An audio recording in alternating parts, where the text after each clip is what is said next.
the high desert of Boulder, Colorado, a mutant nexus at the base of the foothills of the Rocky Mountains, about a mile above the sea level portion of the Babylon Matrix, where we are nestled just beneath the beautiful Flatiron Mountains, this is Jonathan Zapp of ZappOracle.com, and welcome to the podcast of a spiraling eye-encrusted overview of the art of Alex Grey, plus tangents on art worldlings, toxic gurus, and a few other things. And this is copyright 2013, and I'm recording this February 9 of 2013. Introduction. Writing this, a 5-year-old named Caleb, happening to be visiting the house, and interrupted my writing session to tell me, and this is an exact quote, "Jonathan, I see ghosty things other people don't see." I was tempted to reply, "That's interesting, because I just started writing about a grown-up named Alex Grey who also sees ghosty things other people don't see." Instead, I asked Caleb to describe one of the ghosty things, and he said he saw a cupcake with a skeleton head in it. There were more details I couldn't quite follow due to the limits of his 5-year-old vocabulary and his unfortunate inability to paint like Alex Grey. But this synchronistic incident was a timely and somewhat eerie reminder of why we need Alex Grey, because he does see ghosty things. He sees ghosty things other people don't see, and he does paint like Alex Grey. In fact, Alex Grey can paint unseen ghosty things to a degree of potency that can only be compared to a Thor hammer blow to the head while your body is being strafed by DMT-coated diamond bullets. Scientific testing indicates that some of Alex's paintings generate phased bursts of nuclear magnetic resonance. This type of scalar wave NMR has been linked to high-lumen retrochronal causation effects, sometimes called balefire, which are capable of matrix deletion of toxic patriarchal structures extending into the past. For example, ever since Alex began painting Net of Being, I can no longer find any record online or anywhere of Rasputin's 2-decade reign over Oceania. At their best, Alex's paintings seem like unauthorized glimpses through the interstices of the matrix, the fever dreams of third-stage space-folding guild navigators living in giant tanks of pure spice gas, causing illegal ruptures to the space-time continuum. And by the way, a note to literalists, because I've already gotten feedback on this. The above are what are called jokes, so stop asking me to clarify or document some of those strange terms. And if you look at the online document version of this, you'll find that many of the unusual terms I use are linked to documents explaining them a little better. So refer back to that if you get confused by anything in the podcast. For less than $70, you can own all 3 of Alex's monographs, Sacred Mirrors, Transfigurations, and the recently published Net of Being. Holding these 3 books in my hands, I feel like I have paid the least price possible to obtain the Philosopher's Stone, or at least the glossy paper version of an alchemical portal of some kind. I feel like I am holding a spiraling, eye-encrusted atlas of the hidden realms. No home would ever be complete without this trilogy on the shelf, available for spiritual cartography, easy reference to the unseen, and bottomless rabbit holes on demand. Although I know Alex, or at least have had several conversations with him, and the reader can probably detect that I am partial to his work, I won't always be easy on him in this essay. In some sections, like Don't Pray the Gray Away, which critiques Alex's transforming relationship to darkness and shadow material, I'm going to offer some challenging criticism. These critiques are not merely to counterbalance the praise myself and so many others want to lavish on his work. I'm hoping this will be useful criticism, since I regard Alex as much more than a private citizen and painter. I consider Alex to be a potent alchemical mutagen introduced into the collective psyche that we all have a stake in keeping as potently mutagenic as possible. When Terence McKenna was asked what we should do given the dire state of the world, he replied, "Push the art pedal to the metal." Alex has pushed the art pedal, past the heavy metal darkness of H.R. Geiger, past the existential despair of postmodernism and trendy nihilism, past the heat-rippled distortions of the collective asphalt, and into the forbidden realms, underglowing the meat puppet antics of the Babylon Matrix. Stephen Dedalus, James Joyce's literary alter ego, summed up an eon when he said, "History is the nightmare from which I'm trying to awaken." Alex follows trails of red pills down rabbit holes, waking up repeatedly from the nightmare of history to see through the world that's been pulled over our eyes. Quite a number of people have had parallel voyages of discovery, but the difference is that Alex brought back to us high-resolution images from across the threshold. For this reason, I see Alex as belonging to humanity in much the same way as I see the Mars Curiosity rover with its 17 cameras, the best optics we've ever had roving across the surface of another world, to be public property.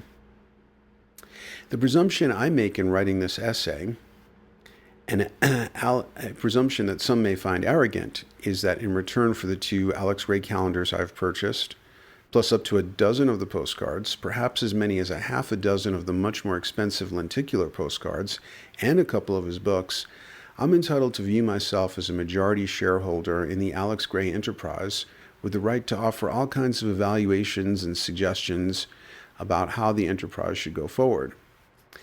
Now, part of this presumption comes with the character flaws of being a demanding and egocentric mutant, but part of it is because Alex belongs to humanity, our high-definition, eye-encrusted curiosity rover exploring forbidden, unseen realms.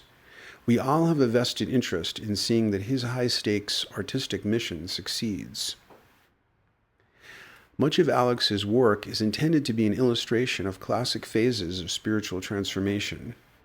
But as Alex and his work recognize, there are spaces where spiritual transformation and evolutionary metamorphosis overlap and coalesce, like the multi-Janus-faced entities of Net of Being. Much has already been written, including by Alex, of the classic spiritual face of his work. In part 2 of this essay, I will focus my gaze on the evolutionary metamorphic face of his work and point out the myriad ways it manifests what I call the singularity archetype. In addition to the enormous value of his work, Alex also has great value to us as what I call a talismanic personality. In a review of the movie Lincoln, I describe a talismanic personality as follows. A talismanic personality is one that is numinous and inspiring, an exemplar of wholeness that reminds us of what Lincoln called the better angels of human nature. In the presence of a talismanic personality, all that is superficially glamorous is revealed as the shoddy, mediocre product of false personality and inflated ego. Alex personifies a person who is in touch with and coming from what Aleister Crowley called true will. He is someone who recognized his mission in life very early on and has been faithfully pursuing it. By the time he was 5 years old, Alex had already completed a number of drawings of skulls and skeletons and other visual motifs reflecting his creative preoccupation with death. And hopefully the online document will have inserts of some of these images. I'm waiting to get permission from Alex. Though if you take the titles of a lot of his paintings and Google them, you'll probably see some of the images, but I, above all, encourage people to find them on his website or by buying his books, ideally. His self-portrait entitled Life Cycle, drawn at age 17, is a brilliant revelation of his essence and life mission. His eyes are obsessively focused, and he is an image of alchemical tension, with one hand touching the boundary between a fetus and a corpse, and the other hand raised in prayer. He seems to be surrounded by ancestral spirits. He recognizes and fulfills the foundational core of most true will, commitment to consciousness and service to others. Also, unlike many of the folks that Alex finds to be talismanic personalities, highly talented people with enormous unintegrated shadows, and much more about this later, Alex seems to be consistently benign, kind, gentle, and generous with the people who encounter him. He is not the sort of genius like Picasso who is best appreciated from a safe distance. Alex, an invisible giant in the realm of art worldlings. As far as I can tell, Alex Gray is invisible in the world of serious art. Air quotes around serious art. First, according to the postmodern world, spirituality is an incorrect subject for art, literature, film, or any sort of culture. The only correct subject for serious literature, as Robert McKee has pointed out, are downbeat stories about failed relationships. Spirituality is considered the domain of evangelicals and the hoi polloi, and is far too unsophisticated a subject for art of any kind. Also, the use of skill in artwork and accurately rendered representational images indicates an amateurish rube whose art could never be taken seriously. Net of Being excerpts, the book that is, not the painting, what is probably the only time the New York Times condescended to notice Alex Gray's existence. Reporting on the closing of the Chapel of Sacred Mirrors, the Times informs us that the chapel was, quote, a curious, over-the-top combination of art gallery, New Age temple, and Coney Island sideshow, unquote. The tone of the article suggests that it is generously restraining the devastating sarcasm it might otherwise unleash if it weren't showing good-natured, bemused tolerance for any readers who might have fond memories of this quaint and colorful little New Age theme park that was closing anyway.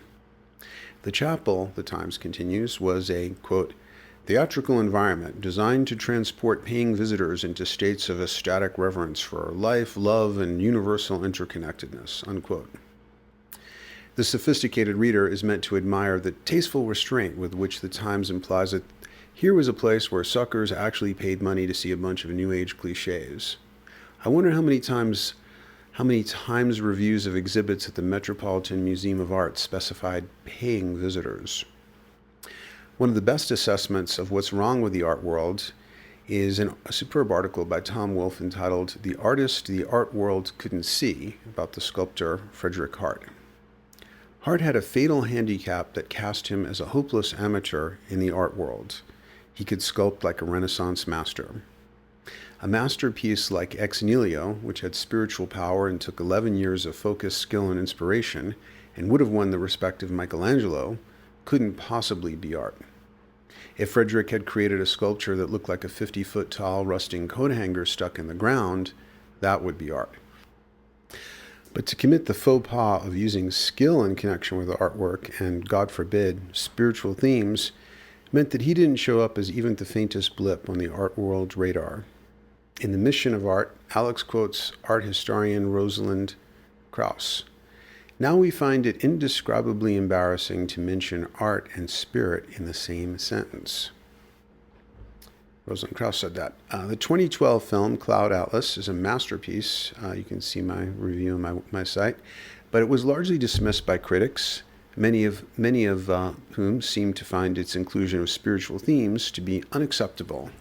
For example, film critic John Serba wrote, Destiny, Kismet, Serendipity, Karma, whatever you want to call it, Cloud Atlas is full of it. And when I say full of it, I mean it to be New Age pseudo-spiritual baloney. Everything is connected, the film's tagline reads, and those who subscribe to that philosophy are more apt to be moved by its purported profundities. That was, again, a quote from John Serba, film critic. In other words, politically correct moviegoers, those sophisticated enough to realize that everything is disconnected and meaningless, can't possibly support a film spreading outrageous spiritual propaganda like everything is connected. No serious art critic would even review Hart's spiritually themed masterpiece, Ex Nihilo. As Wolfe put it, the one mention of any sort was an obiter dictum in the post-style, read women's section, indicating that the west facade of the cathedral now had some new but earnestly traditional, read old-fashioned, decoration. Unquote. If Hart's use of skill and spiritual themes weren't offensive enough, he added insult to injury by becoming America's most popular sculptor. Popularity with the general public is the ultimate disconfirmation of artistic value as far as the serious art world is concerned. According to Wolfe, art worldlings regarded popularity as skill's live-in slut. Popularity meant shallowness. Rejection by the public meant depth, and truly hostile rejection very likely meant greatness.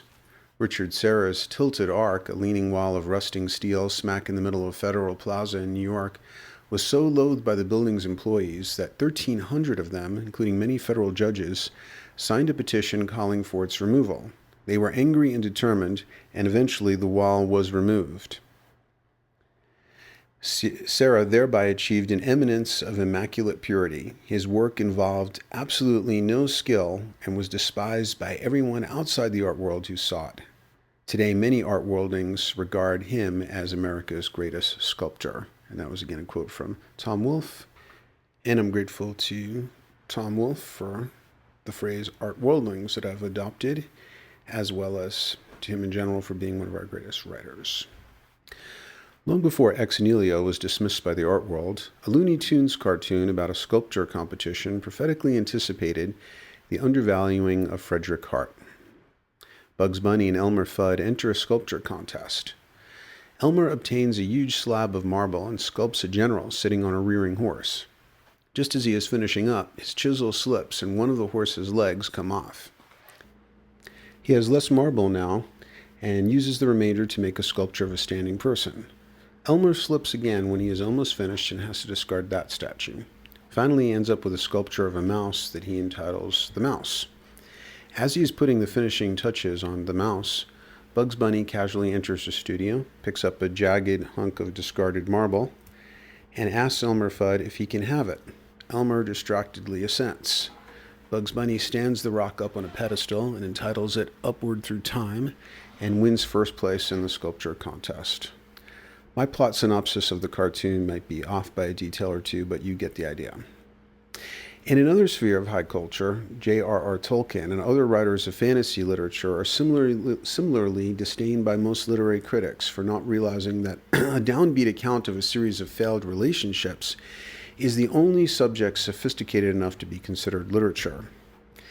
Literary critics like Harold Bloom seem to be in a hobbit-kicking competition. Edmund Wilson, who was once considered America's preeminent man of letters, dismissed The Lord of the Rings as, quote, juvenile trash. There are some signs that attitudes are changing. Stephen King did get the National Book Award in 2003. However, the world of literary criticism still doesn't seem to realize that fantasy is not a contemporary subgenre, but the mainstream of literature, with classics like Beowulf and the Odyssey that were created millennia ago. It is in great works of fantasy literature that we often get glimpses of the hidden realms that Alex paints. Instead of reducing fantasy literature into a subgenre and calling downbeat books about failed relationships literature, I propose that only fantasy fiction should be called literature, and the downbeat failed relationship books be consigned to the following subgenre: non-visionary, personal, neurotic. Someone once said, don't read a book unless it is like a ball of light glowing in your hands. I've had that experience more often reading great fantasy novels than most serious literature, and I was an English major with a couple of degrees and an English teacher for many years. I want all art that I encounter to be a ball of light in my hands, or even better, a ball of light I can step into. I propose that high art be defined as that which generates a ball of light in your hands, head, or entire being, and all the rest should be consigned to subgenres with condescending names. The 2006 film Art School Confidential is a wonderful spoof of what's wrong with the art world. John Malkovich plays a neurotic art teacher who only paints triangles and heaps scorn on any student naive enough to apply skill to their art projects. So what is this art world that barely notices a visionary genius like Alex Gray? According to Wolfe, the art world was strictly the New York art world, and it was scarcely a world if world was meant to connote a great many people. In the one sociological study of the subject, The Painted Word, the author estimated that the entire art world consisted of some 3,000 curators, dealers, collectors, scholars, critics, and artists in New York. On the morning I started writing this, the same morning that Caleb told me that he saw ghosty things other people didn't see, there was another stunning synchronicity. While making breakfast, I put on the next Charlie Rose interview that happened to be waiting in my DVR queue. I knew I was going to be watching Charlie Rose, but I had no idea what guests were on. Up next turned out to be an interview with Arnie Glimpsher, a true princeling amongst art worldlings, the owner of 5 art galleries, including New York's influential Pace Gallery. Arnie had just written a book about the minimalist artist Agnes Martin. 1 minute and 5 seconds into the interview, Arnie laments the ignorance of people, what wretched idiots we are, who think art has anything to do with skill. Glimpsher. I think people don't understand, really, that art is something in the mind, not in the hand.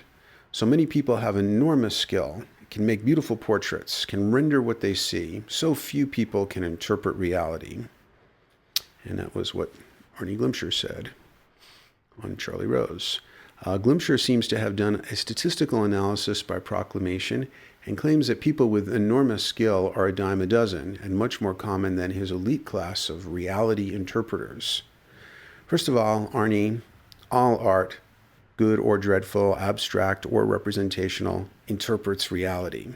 Second, where are all these so many folks with enormous skill who are apparently too numerous to be worthy of consideration? I don't have any statistics either, but last time I checked, I noticed a lot more people doing sloppy conceptual art projects than people who merely had enormous skill. Oh, but how silly of me. I forgot that art worldlings are here to interpret reality for the rest of us and to represent reality accurately on canvas or in public statements would be a descent into tasteless hoi polloi mediocrity. Perhaps the world of high art and the Tea Party are destined to be allies, since both feel empowered to interpret reality in any way that feels convenient, and both heap scorn on those who seek to represent things accurately. Glimcher's nonsensical assertion that only the elite of artists interpret reality tells us that the art world is rife with pseudo-intellectualism, highfalutin-sounding statements filled with jargon that don't even begin to make sense are passed off as if incomprehensibility were a sign of high intellect. The pseudo-intellectualism of art worldlings is the perfect bait to phonies seeking culture as status symbol. Privately, such status seekers think that someone making incomprehensible statements must be smarter than they are, and that their best chance of appearing cultured is to meekly defer to the judgment of art worldlings. And Mr. Glimcher is full of judgments he expects us to defer to. In this 14-minute interview, he is going to give us several more fascinating glimpses into what constitutes high art. In the second minute of the interview, Glimcher provides a list of elite artists who don't touch their own artwork, but hire other people to do it or create it digitally. And you were saying what about those people? Asked Charlie Rose. Quote, Glimcher. I'm saying that they are some of the best examples of art being a product of the mind rather than the hand, unquote. Apparently, this is Glimcher's most central discrimination, art of the hand versus art of the mind. Notice that this is a nonsensical distinction. Opposable thumbs have been redefined as a counter-evolutionary development. Perhaps if he had watched Charlie Rose's Brain series, he might have learned this interesting finding from neuroscience. Hands are often controlled by minds. Using your hand does not make you mindless, and if you instead use these unfortunate appendages only to touch a computer mouse or to pick up a phone and call other people to tell them how to do the messy physical part of your artwork, that does not make you more imbued with mind. It does not make you more of a reality interpreter than anyone else. It does, however, make it 72% more likely that you are a pretentious asshole.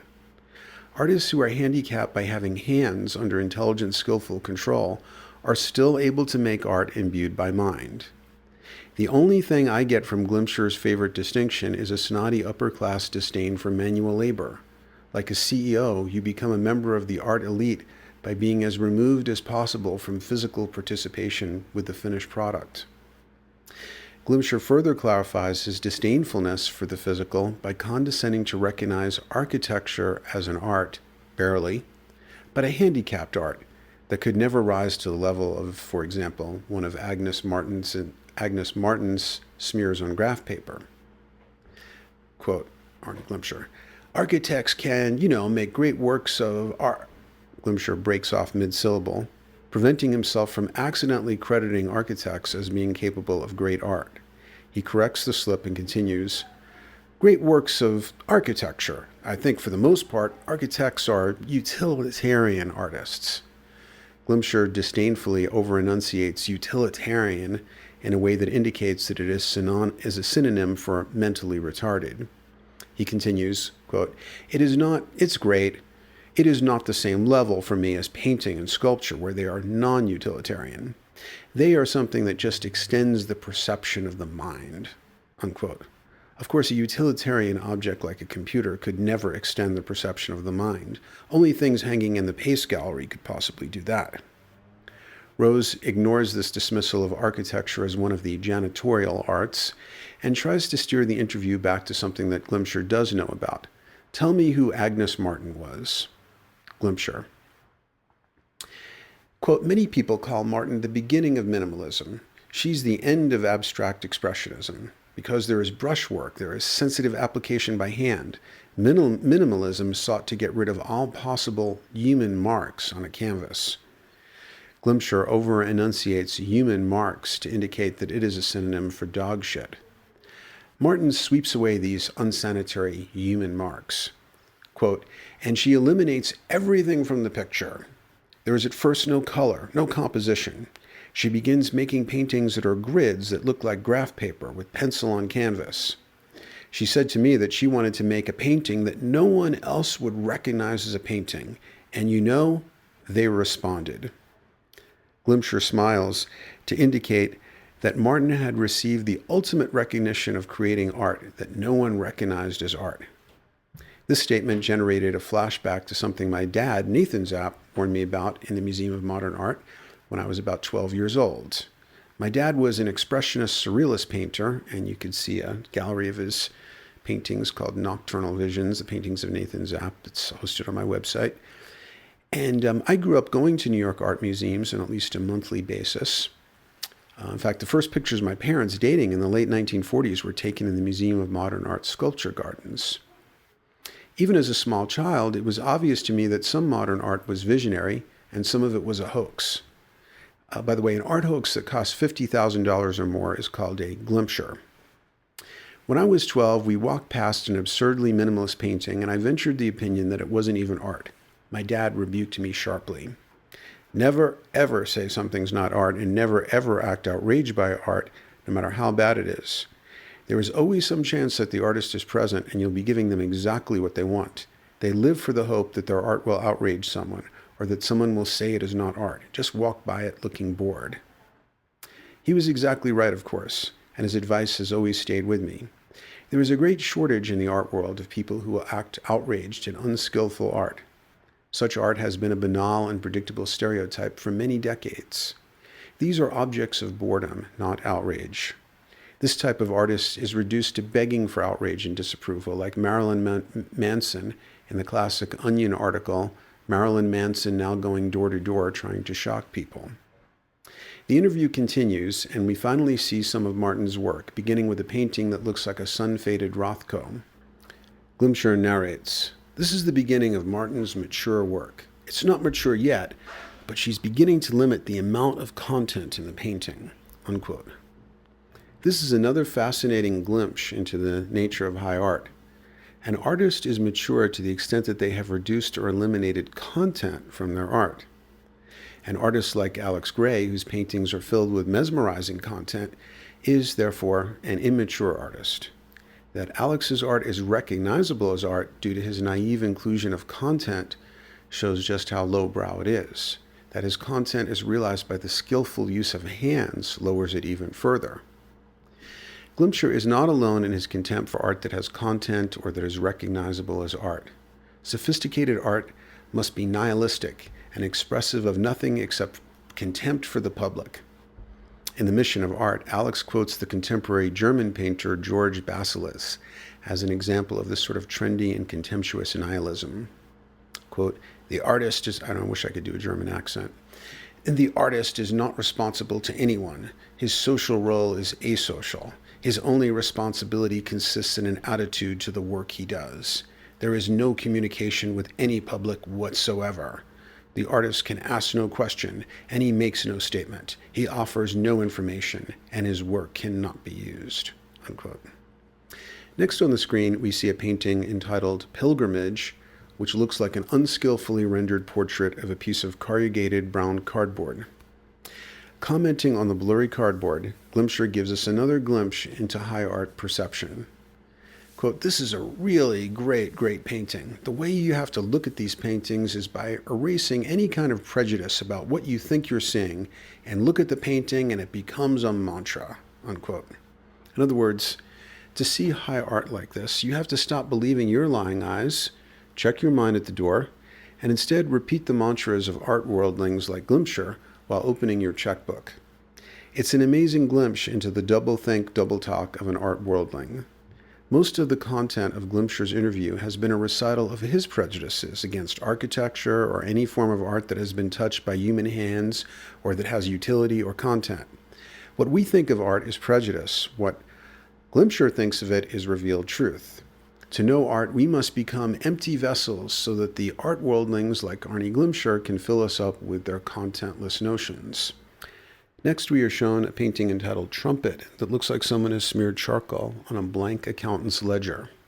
Off camera, you can hear Charlie Rose shuffling papers impatiently, and you can sense his hangdog expression drooping by several degrees, and so you can almost see a clock melting over his face, which is lying deflated on his oak table, a PBS transposition of The Persistence of Memory by Salvador Dali. The 14-minute and 20-second interview has become like watching pencil shadings drying on graph paper, and I can actually feel the embarrassment of my new LED monitor as it reluctantly surrenders its pixels to render up these colorless, contentless images. Next, we are shown Homage to Light, which consists of a black trapezoid on a smeary background. Glimpsher describes this masterpiece, quote, "You have this fantastic wash background. This rectangular shape is an echo of works from the 50s. I see it as a kind of infinite void, infinite background, void of a background, with this concrete shape floating on it. I think these are open to incredible interpretation," unquote. Indeed. Unfortunately, I wasn't able to erase my prejudices enough. The trapezoid was still a trapezoid, even though Glimpsher referred to it as a rectangle. In fairness, they are both quadrilaterals. To paraphrase Louis Armstrong, if you have to ask what a rectangle is, you'll never know. I guess I'm still stuck in a trapezoidal box when it comes to recognizing the value of unskillful, contentless art. The interview ends with a perfect logical tautology. Charlie Rose quotes an assertion Glimpsher made in their previous interview. "The Western narrative is over." That was Glimpsher's assertion. A Westerner asserts a narrative that the Western narrative is over. Arnie has forced me to see ants scurrying around the Mobius strip of his thinking. Now that's art of the mind. Exploring casual sex as an oxymoronic delusion and other third rails. The sophisticated person is supposed to have thoroughly demystified sex into a series of hydraulic transactions that high art should view cynically, emphasizing the lurid and grotesque aspects. Alex, in paintings like Kissing, Copulating, Embracing, and Tantra, violates this taboo by revealing the as above, so below interconnection of sexuality and spirituality. Promiscuity, the current patriarchal norm, is often just as toxic as the old patriarchal norm of harsh taboos. And you can see my essay, Born Under a Blood Red Moon, Metamorphosis of the Feminine and the Dreams of Young Women, which is on my website, of course, for more on that subject. Contemporary promiscuity and harsh taboos are just opposite sides of the same patriarchal and unerotic coin. And eros, as I'm using it here, is defined in many ways. In other places it's defined like in psychology, philosophy, and popular culture in a variety of ways, but I'm using it here to refer to the capacity for oceanic merger with other beings. I think that's the best definition of it. What are sometimes called erotic images are often depictions of unerotic sex on the level of the genitalia. Alex's erotic images transcend both sides of the patriarchal view of sex. In a way, his images are more explicit than pornography, which exposes the topography of naked bodies. Alex's images make the skin transparent, so we see the internal organs. At the same time, he reveals the interpenetration and merger of bioenergetic and spiritual energy fields. Professor Emeritus of Physiological Science at UCLA, Valerie V. Hunt, has done experiments that demonstrate that in many cases, strangers sitting near each other in laboratory conditions where they can't hear, see, or smell if another person is nearby, will have potent effects on each other's bioenergetic fields, which will tend to become mutually entrained. Imagine how much greater these effects are if, instead of proximal strangers that can't be detected by ordinary senses, we have two people having sex. This is why there can be no such thing as casual sex. Sex is not casual on the microbiological plane, It can begin a new life, and it can sometimes end a life through STDs like AIDS. As below, so above. It is also not casual on the bioenergetic and spiritual energetic planes. Many of the people who admire Alex's artwork, Burning Man folk, etc., don't seem to get this aspect of what it reveals and are still naively promiscuous or even fall for the pre-trans fallacy and believe that sexual antics are daring, avant-garde, and transcendent of the conventional. See Incendiary Person in the Desert Carnival Realm for a critique of Burning Man Eros. And basically, if unless what you're doing involves batteries, no form of kinky sex is daring and avant-garde, and because it was all basically a golden oldie by the time of ancient Egypt. So please don't think you're doing anything new by doing that. Though I support your right to do anything, of course.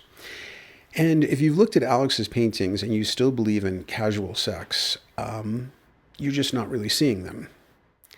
Now, growing up in New York City and taking the subway on a daily basis, I was always fascinated by the forbidden third rail, crackling with 625 volts of lethal electricity. It was both dangerous and fascinating, and a powerful taboo forbade ever going near it.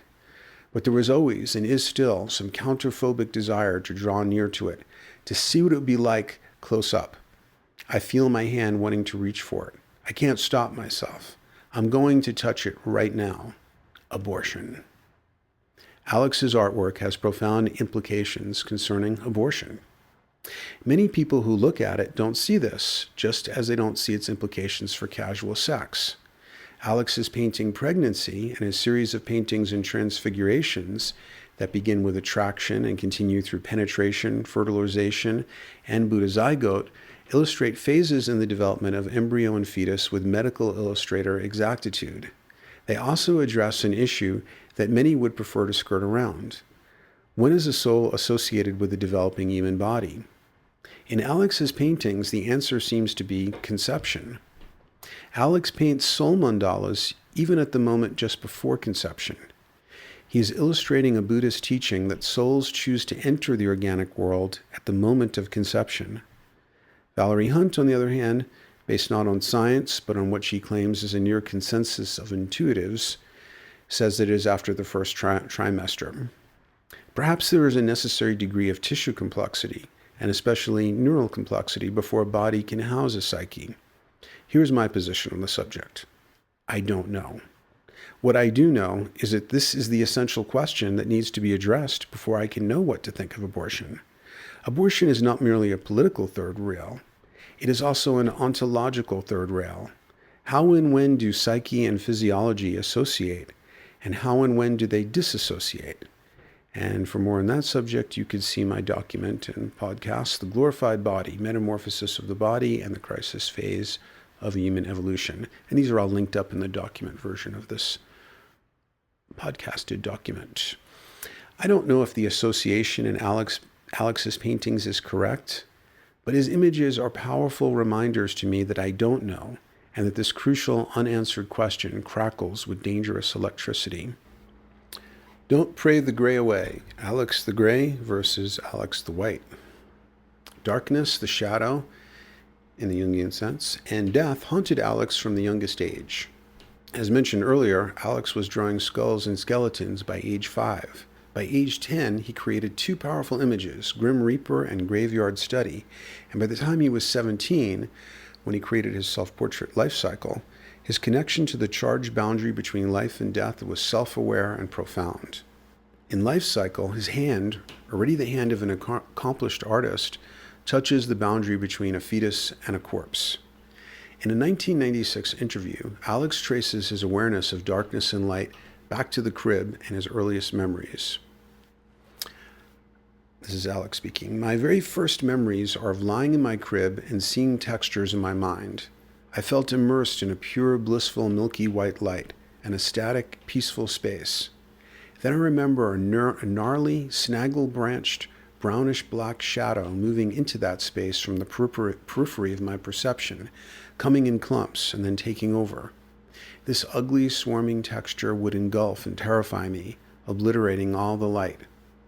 Then little islands of bright purity would appear. These pools of milky luminescence would clear away the gnarly texture, and I'd have a white light ocean again.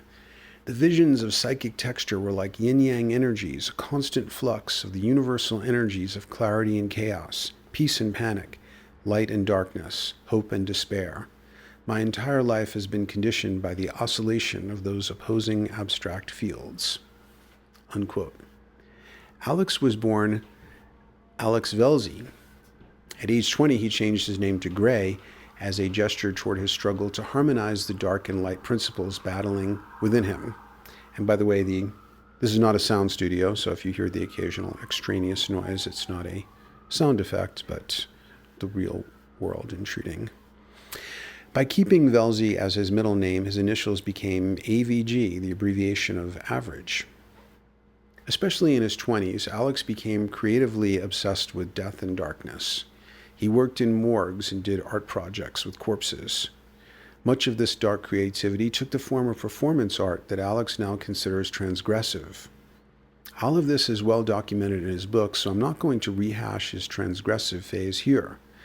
Obsession with darkness is not uncommon in both creative and uncreative people, and in the postmodern world is considered a much more acceptable subject for art than spirituality. Alex, however, brought his profound originality and penetrating vision to the shadow realms and dark aspects. My first conversations with Alex relate to an area of dark paranormal investigation that I call mind parasites. I write about some of Alex's related experiences in art in Alex Gray and the Mind Parasites. In 2006, I brought him on Coast to Coast AM, where George Norrie and I interviewed Alex on the subject of mind parasites. Alex has a great deal to contribute to our understanding of dark forces and shadow realms. I also think that his transforming relationship to light and dark needs to keep transforming. There may even be an area or two where the transformation has gotten stuck, and where his understandable preference for light over dark has led to certain areas of idealization and shadow denial. In his latest book, Net of Being, there was a small photo, almost lost in a large collection of small photos, showing Alex with a variety of well-known persons, which seems to unintentionally illustrate a polarization that has occurred in Alex's relationship to darkness. H.R. Geiger, whom Alex appropriately describes as a morbid genius, is on one side of the photo, Alex on the other, and standing between them is transpersonal psychiatrist Stanislav Grof. Geiger, Grof, Gray. I feel that this photo should be entitled Stanislav Grof standing protectively between the Wizard of Darkness and the Wizard of Light so as to prevent an antimatter nuclear magnetic resonance implosion that could irreversibly damage the space-time continuum. The crackling plasmic fields of boundary tension and cognitive dissonance as Geiger and Gray were briefly in the same room together almost certainly created a profound disturbance in the force. One shudders to think of the lightsaber battle that could have ensued if Grof weren't there to stand between them. This photo could be the subject of a collaborative painting that might actually seal the breach between the light and dark sides of the force. Geiger would paint the left side of the canvas, which would include him and would no doubt be teeming with intricate extraterrestrial parasitic heavy metal forms. The left side of Grof would be illustrated by Geiger as infected with a burst from the abdomen type extraterrestrial parasite, as seen in the movie Alien. Alex would paint the right side of the canvas, filling it with a shimmering lattice of eyes and spiral galaxies. The right side of Grof would obviously have glowing transparent anatomy. The Geiger-Grof-Gray photo seems to illustrate the polarization problem that characterizes Alex's current relationship to darkness. Geiger's identification with darkness is so absolute that it would be easier to imagine Megadeth performing a Doris Day cover than it would be to imagine a ray of light entering a Geiger image. Alex's relationship to light and dark has been much more dynamic, and yet we can sense that Geiger is now his unintegrated doppelganger, the two of them able to appear together only with a powerful psychiatrist like Stanislav Grof standing between them. Geiger might also be the only person that I've heard Alex tell a negative anecdote about. Alex asked Geiger if he ever tried LSD, and he responded with German mad scientist paranoia, "No, it is forbidden." Competing with Alex's sometimes extraordinary ability to integrate shadow is his tendency to idealize spiritual traditions, spiritual practitioners, and certain other people. While Alex is often vivid in depicting the shadow side of the West, of exploitative capitalism, etc., he is not so uninhibited in depicting the shadow sides of spiritual traditions or of people he idealizes, including some notoriously abusive gurus. I wouldn't comment on this except that shadow integration is a major theme of his artwork. Alex, who knows I'm writing this and will be critical of his shadow integration, wrote in an email to me, Jonathan, just wanted you to know that there is a special structure planned at Cosm for engagement with the shadow. It goes with a mythic tale I'm spinning about the current darkness humanity is facing. The land will host pavilions for engaging different levels of the discernment of Mother Nature. And that was from the email that Alex sent me. In some ways, Alex's generous view of others is a product of his spiritual maturity and lack of competitive egocentrism. His attitude toward people, like that of my friend Rob Brezhny, best known as the free will astrologer, sometimes makes me feel uncomfortable because it highlights my more sarcastic view of a lot of people. I can experience myself as more spiritually immature and competitively egocentric by contrast. I heard Alex's wife Alison Gray say, "I'm a Russian Jew and Russian Jews are angry." Well, that's my background, and I'm from the Bronx, so perhaps that explains part of the difference. I'm more likely to be confrontational than tolerant of others who are doing things I find objectionable. I could feel this difference in temperament and attitude toward others' failings in my last face-to-face conversation with Alex, which was at Area 51, Burning Man 2012. Mostly we talked about the singularity archetype and seemed to be on a common wavelength. But when I asked Alex what he thought about the somewhat disillusioning revelations about Terence McKenna that had come out recently from his brother Dennis, and you could see a brief writing I did on that called on the disillusioning revelations about Terence McKenna, and all the writings I referred to by me can be found on my website. Alex vehemently dismissed them and launched into a spirited defense of Terence. As an admirer of Terence, I could see where Alex was coming from, but I was interested in discussing these newly revealed character flaws for the depth they would add to our picture of Terence. Alex seemed to regard them as distractions from the need to idealize him. I felt Alex's tendency to idealize was an unconscious reflex, but in an interview with Joe Rogan on October 10th, 2012, Alex brings his feelings to the surface as a conscious policy. And this is a quote from Alex in the interview. "What we like to do is trash all our heroes, make them as low as possible so that you have no hope about human character, and I think that is a shame." This is a legitimate point. We do live in an anti-heroic age, an age where we like to trash talk the high and mighty and are fascinated with celebrity scandals. On the other hand, there are self-promoting charlatans who enforce their own idealization and whose unintegrated shadows make them a hazard to others. For a recent example, see American Psychopath, something I wrote about Lance Armstrong.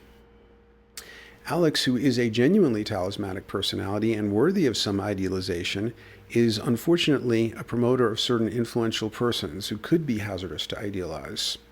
In Net of Being, there is a photo of Alex standing next to the abusive guru Andrew Cohen. Alex has also invited Andrew to speak at Cosm and has had some public dialogues with him. For more on Andrew Cohen's abusive history, see the book American Guru. Also the website What Enlightenment? And the sarcastically entitled The Mother of God, a book by Andrew's own mother denouncing the abusive cult tactics she witnessed. Alex frequently lauds Ken Wilber, who is a genius, but also a promoter of abusive gurus like Andrew Cohen and Adi Da, and a man whose unintegrated shadow casts a reality distortion field that compromises the value of some of his work. When I tried to talk to Alex about him, meaning Wilber, in Cosm several years ago, his description of Wilber was hagiographical, and I knew that my mixed feelings about him would be met with resistance. There are sides of Wilber that Alex either doesn't see or chooses to ignore. For example, in Mission of Art, there is an idealized portrait of Wilber, and on the opposing page, accidentally juxtaposed, is a summary of the perennial philosophy. Wilbur is a vocal opponent of key aspects of the perennial philosophy that contradict the spiral dynamics evolutionary model that he favors. The opposing pages seem to illustrate the side of idealized figures Alex doesn't see. By far the most objectionable instance of idealization is Alex's portrait of the criminally abusive guru Adi Da that spills across 2 pages of Transfigurations. Adi Da, who went through several name changes but was originally born Franklin Jones in Queens, New York, is portrayed by Alex as the messianic avatar that Jones heralded himself as being. Next to the portrait, Alex writes, "In my painting Adi Da, the guru is portrayed as a totally transfigured being. His heart is the dawning sun, source of illumination outwardly and inwardly symbolic of Da's transparency to divine radiance. The potion in the cup is Amrita, nectar of the heart, united with an ocean of love, the God intoxication that the guru provides and for which humanity thirsts." And unquote. And that's, again, Alex's description. Alex also describes how impressed he was by darshan with Adi Da. So again, Alex writing again in Transfigurations. "There is only the divine presence that he is, and all of us potentially are. He seemed silently to become every individual in the room, and as this happened, people swooned in devotional ecstasy. My one encounter with Adi Da was profound. I'm not a formal devotee, but I have a tremendous respect for Da's writings and teachings." Alex's words and striking portrait, created and published when Jones was still alive, could easily have enticed someone into the often spiritually, psychologically, and physically hazardous presence of this very strange man. In the following section, I will take an extended look at Jones because I think it will illustrate where Alex and others get some things wrong about the shadow, especially the shadows of spiritual traditions and charismatic spiritual figures. This will be the longest tangent in the spiraling overview, so for readers who are not interested in the shadow side of gurus and want content more closely related to Alex Gray, feel free to skip ahead. Jones was apparently a genius and a spiritual prodigy of some sort, but he was also, according to numerous people close to him, a malevolent narcissist, an abusive and exploitative sadist and serial rapist who emulated a poor man's version of Caligula's lifestyle. At one point, for example, Jones had a harem of 9 wives, including a Playboy pinup girl. He binged on junk food, alcohol, and drugs, and had many expensive habits. He once paid $159,000 for a single glass paperweight, and devotees celebrated this deed as a great accomplishment.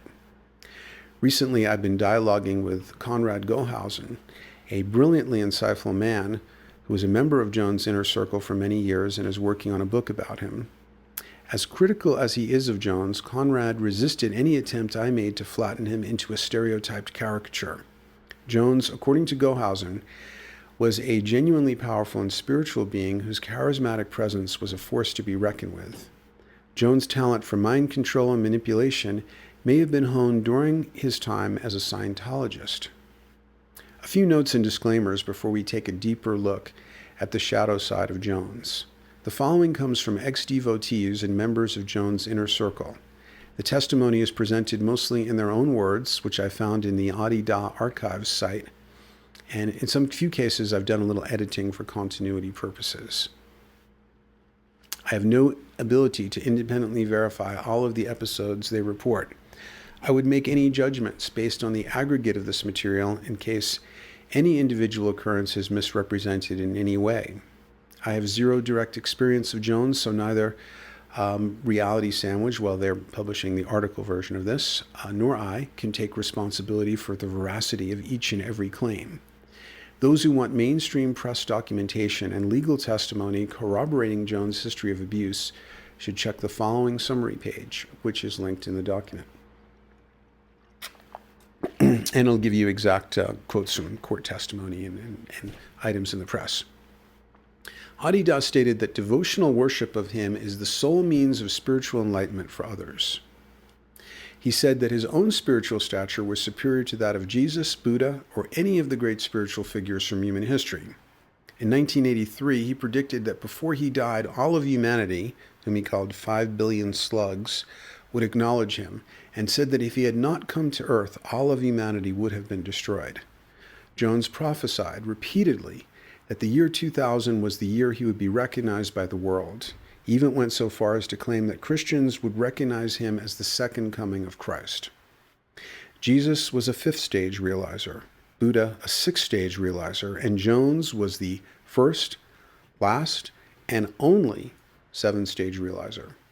The first, last, and only claim by Jones was repeated so often that many insiders referred to it by the acronym FLO. In Jones' own words, and he eccentrically capitalizes many things, something that his followers very obnoxiously parrot. I am the ultimate demonstration and the final or completing proof of the truth of the great tradition as a whole. Until I appeared, there were no seventh-stage realizers within the great tradition of mankind. I am the first and the last seventh-stage adept to appear in the human domain and in the cosmic domain of all and all. It is neither possible nor necessary for another seventh-stage adept to appear anywhere because I have accomplished my necessary work everywhere. However, because I have appeared and have done my completing work, seven-stage realizers, not with the divine adept function that is unique to me, but fully realized through their ego-transcending devotion to me, and thus and thereby to the by me revealed divine person and self-domain, will awaken in all times and places. And that was a direct quote from Franklin Jones, Adida, from the prologue to his book, The Basket of Tolerance. And these remarks were also posted on the official Adidam. Adidam is the religion of Adida website. Anyone who did not accept Jones' megalomaniac claims or who did not devotionally worship him was a narcissistic egoist doomed to live in the outer darkness. In Jones' own words, I am the sign and the revelation and the proof of God in the world. I am the way up from the pond. In your egoity, you only want to stare at yourself in the pond and apply some techniques and some disciplines to yourself. Without devotion to me, without Ishta Guru Bhakti Yoga, disciplines are fruitless nonsense, realizing nothing but narcissus. All of life is self-meditation unless life itself becomes meditation on me. Okay, here's another quote from Adida. Those who do not heart recognize me and heart respond to me, and who, therefore, are without faith in me, do not and cannot realize me.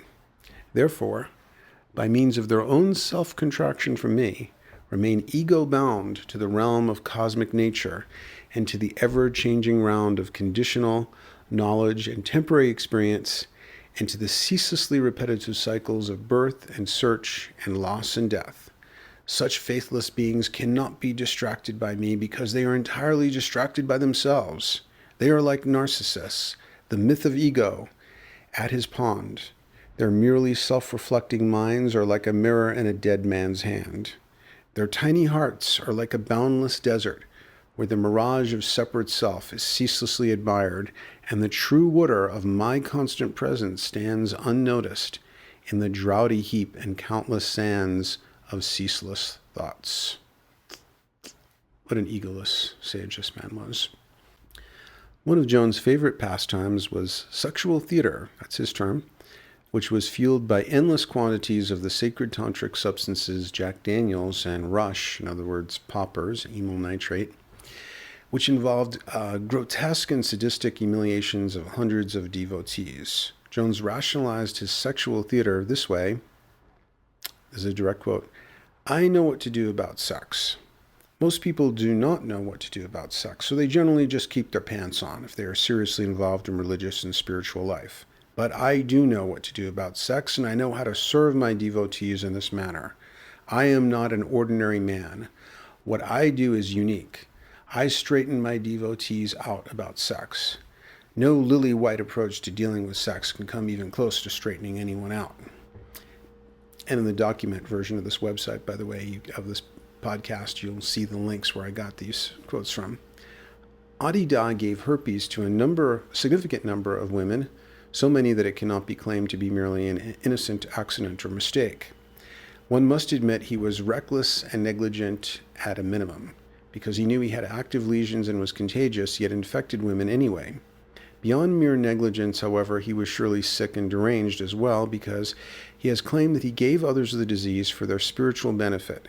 He told one teenage girl in the mid-70s, J.K., and perhaps others, that he gave her herpes as prasad, a divine gift from the guru to help her work out her bad cunt karma.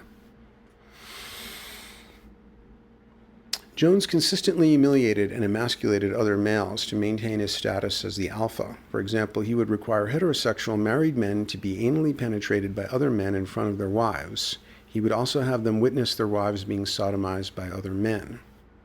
The first time 10-year-old Jessica Constantine met Adida, he commanded her to strip naked in front of a large group of adults who were partying. She refused and ran away.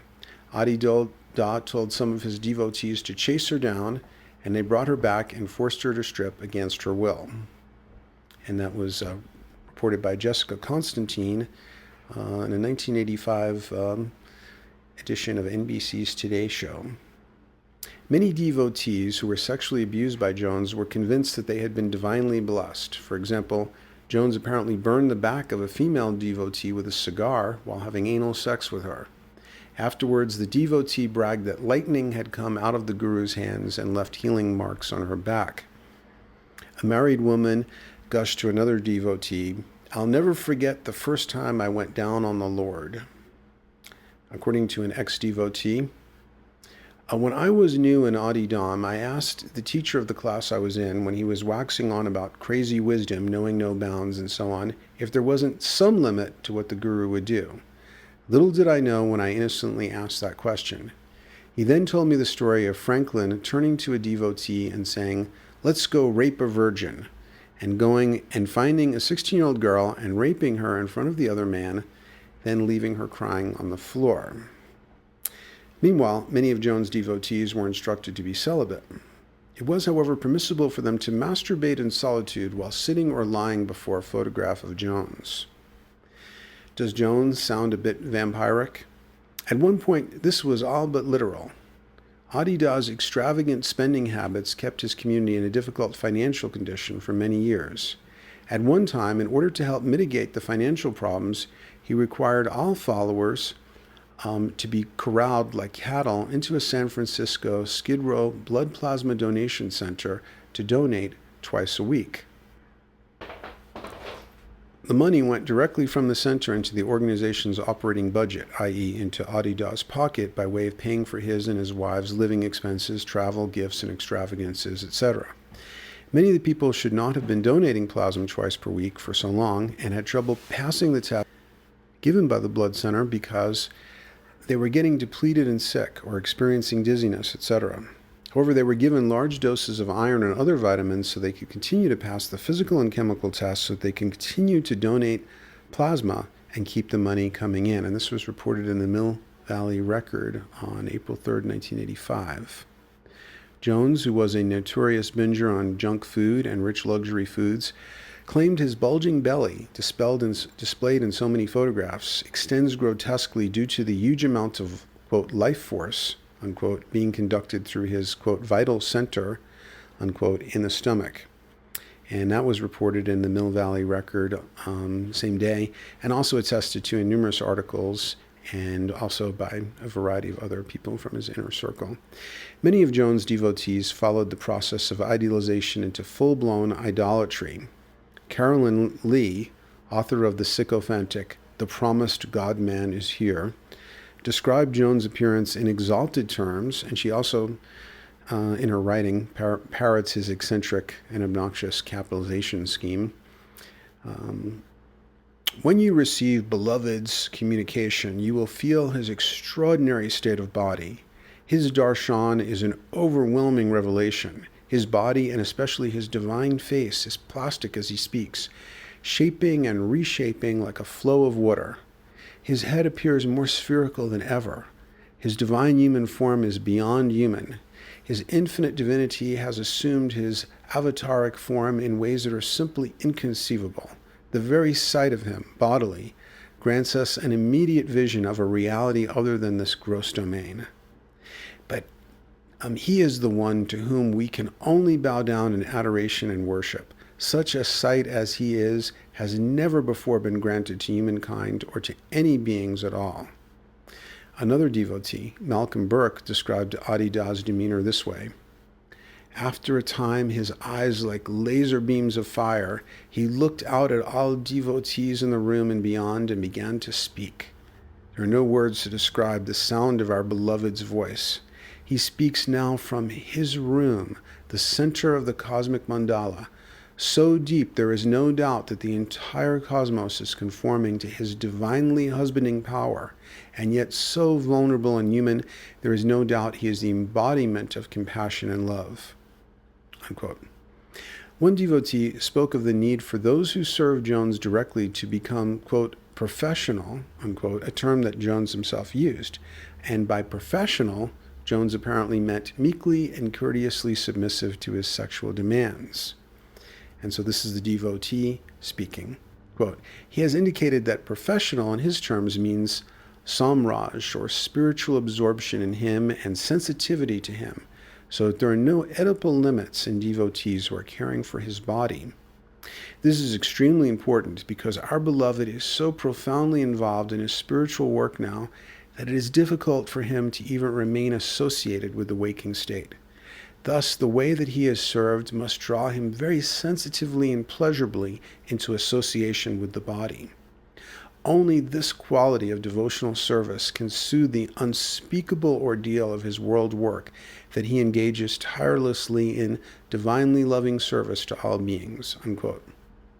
At one point, Jones told devotees that it was a shame he had to teach in a time and place where the laws of the land prevented him from killing devotees, if that's what it took to wake them up. Jones frequently criticized his devotees for not bringing him enough gifts and, quote, contact persons, unquote. He frequently used this phrase, contact persons, which meant VIP visitors that were either celebrities or had access to great wealth. For example, in 2000, the same year that Alex published his portrait of Adi Da in Transfigurations, Jones lamented, quote, so the force of my work is pushed up in me so profoundly it could be destructive, and so I have to have a way to function above and beyond the physical body. I am involved in the most immense struggle. I am at war with the most fierce forces that can be imagined. And this terrible descent comes into my body unless my descent is able to flow. But this must not be allowed to continue. The forces I am dealing with must be allowed to flow and not come into this body. And for this to occur, I need to begin to relate to real contact people of wealth and influence, unquote. This is a typical guru strategy. Ooze Shaktipa and charm when VIP guests like Alex Gray are present, and save the sexual theater stuff for when they are off the premises. Alex was certainly not alone in his admiration for the teachings, if not the person of Jones. One ex-devotee provides a partial list of those who have offered Jones high praise. Ken Wilber, Elizabeth Kubler-Ross, Larry Dossey, Willis Harman, president of the Institute of Noetic Science, Sun Bear, Fred Allen Wolfe, Joan Halifax, Judith Cornell, George Feuerstein, Alan Watts, Bonnie Greenwell, Malidoma Patrice Sommet, Leroy Finch, Robert K. Hall, MD, Irina Twiddle, Richard Grossinger, Charles T. Tart, Stanley Krippner, Peter Russell, Bill Gottlieb, Jeffrey Mishlove. The same devotees point out Ken Wilber's remark in an introduction to one of Adi Da's books. This is a quote from Wilber. No one in the fields of psychology, religion, philosophy, or sociology can afford not to be at least a student of Da Frijan, unquote. And Da Frijan was one of the names that Franklin Jones, a.k.a. Adi Da, took on at one point. Alex's idealization of charismatic spiritual people also extends to spiritual traditions. As I mentioned before, while Alex is not shy about depicting the shadow side of the West, industrialism, etc., he does not seem to acknowledge the extremely dark shadows of the spiritual traditions that he idealizes in his images. In Net of Being, Alex writes, when judging whether a teaching is adequate to the task of enlightenment, look to the teachers, the exemplars. To what degree are they realized? To what degree are they living and speaking and expressing as God's self? Unquote. I agree with this statement, but do not see Alex following his own advice. However, I would like to apply his advice right now and assert that the abusive guru syndrome, the extraordinary number of gurus, especially those heralded in the West, who turned into adida types, sadistic, exploitative, sexual vampires, are the direct products of psychological flaws in their spiritual traditions. Most of us would be willing to make that sort of connection with the Catholic Church and the priest abuse scandals, but find that a veil of political correctness keeps people from seeing the flaws of Eastern spiritual traditions. The crazy wisdom approach that both Jones, Adida, and Andrew Cohen, who was once a Jones devotee, adopted to rationalize their sadistic behavior comes from the spiritual tradition that Alex has most identified with, Tibetan Buddhism. I can hear the protests even as I type these words or speak them now on the podcast. People will say, but this isn't a fair criticism. Jones and Cohen are Americans who distorted this tradition. Actually, many of the most inflated and abusive gurus are authentic indigenous lineage carriers of their Eastern traditions. Also, shadow deniers of spiritual traditions always say, those aren't the true Christians, Muslims, etc. that did that. These same people would never say, those aren't the real Republicans, capitalists, corporatists who did that. When a system or tradition regularly produces abusive people and tactics, then that phenomenon is a legitimate part of that system or tradition to be studied and evaluated. It will usually turn out that the abuses derive from structural and psychological flaws in the tradition or system and not merely bad apple individuals or sects. And that's sex, S-E-C-T-S.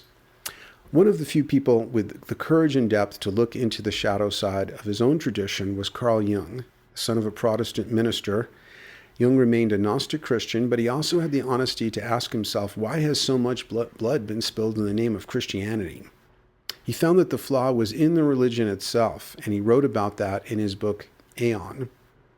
Jung himself had a very brutal shadow, and while I am greatly influenced by his work, I don't see any reason to idealize him or hesitate to point out the flaws in his personality and conduct. Idealizers of religions don't do this work, but try to compartmentalize and exclude the pathology as having anything to do with the system itself.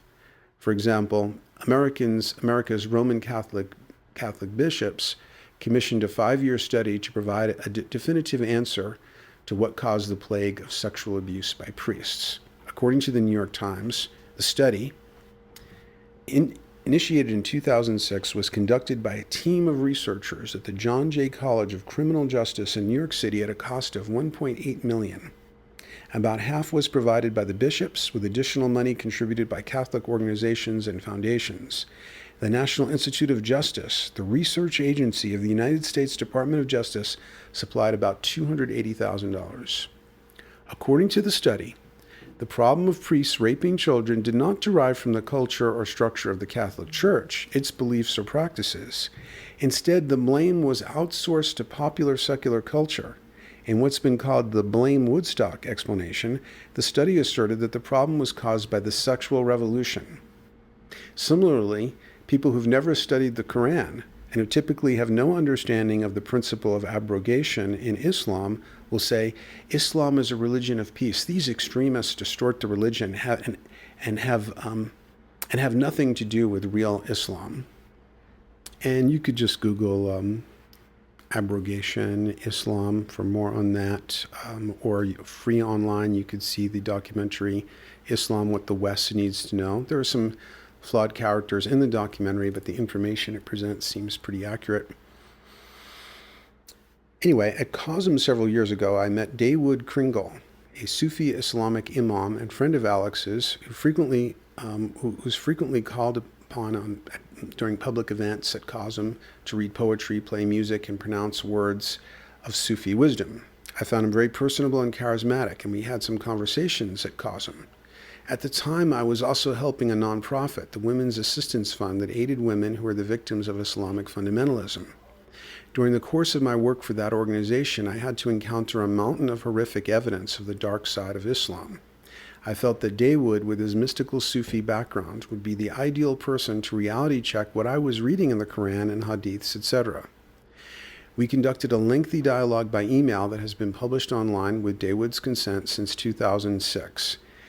And again, this is linked in the document version of this. See part 3 of Projection, the Enemy of Peace and Justice.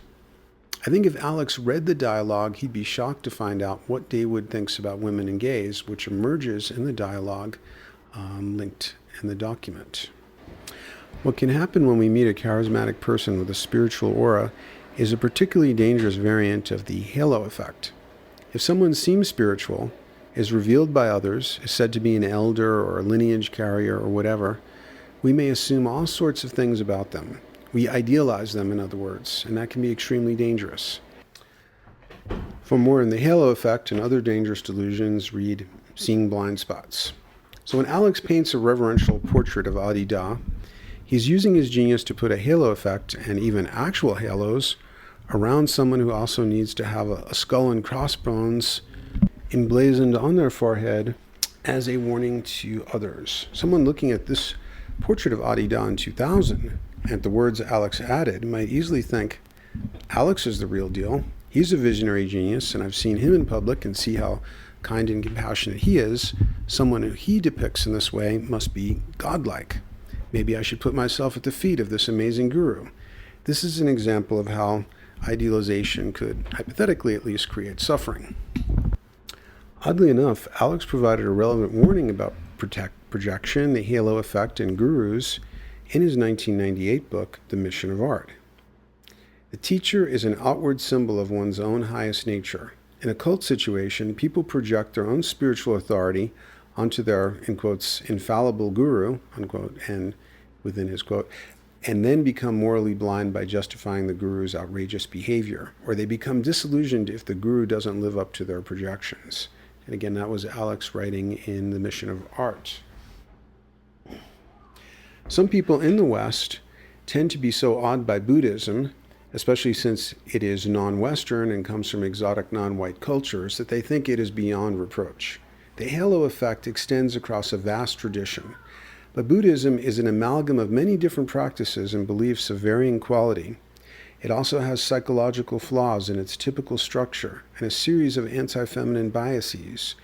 And I wrote about these in a surrealized way in a document on my site called Lessons for an Entity Incarnating as a Mammal. Back to Tibetan Buddhism, the crazy wisdom path, and an indigenous authentic lineage carrier of same, Rinpoche Choyam Trungpa. Trungpa, according to Wikipedia, was a Buddhist meditation master and holder of both the Kagyu and Nyingma lineages, the 11th Trungpa Tulku, a Turtan, no doubt I'm mispronouncing many of these terms, supreme abbot of the Surmang monasteries, scholar, teacher, poet, artist, and originator of a radical representation of Shambhala vision. In my document, Dynamic Paradoxicalism, the Anti-Ism, it's an essay defining my own philosophy, which was designed as an alternative to absolutisms and other sorts of isms. I discussed Trungpa's version of crazy wisdom.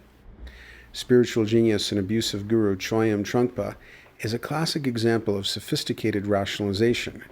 He defined crazy wisdom in the following way.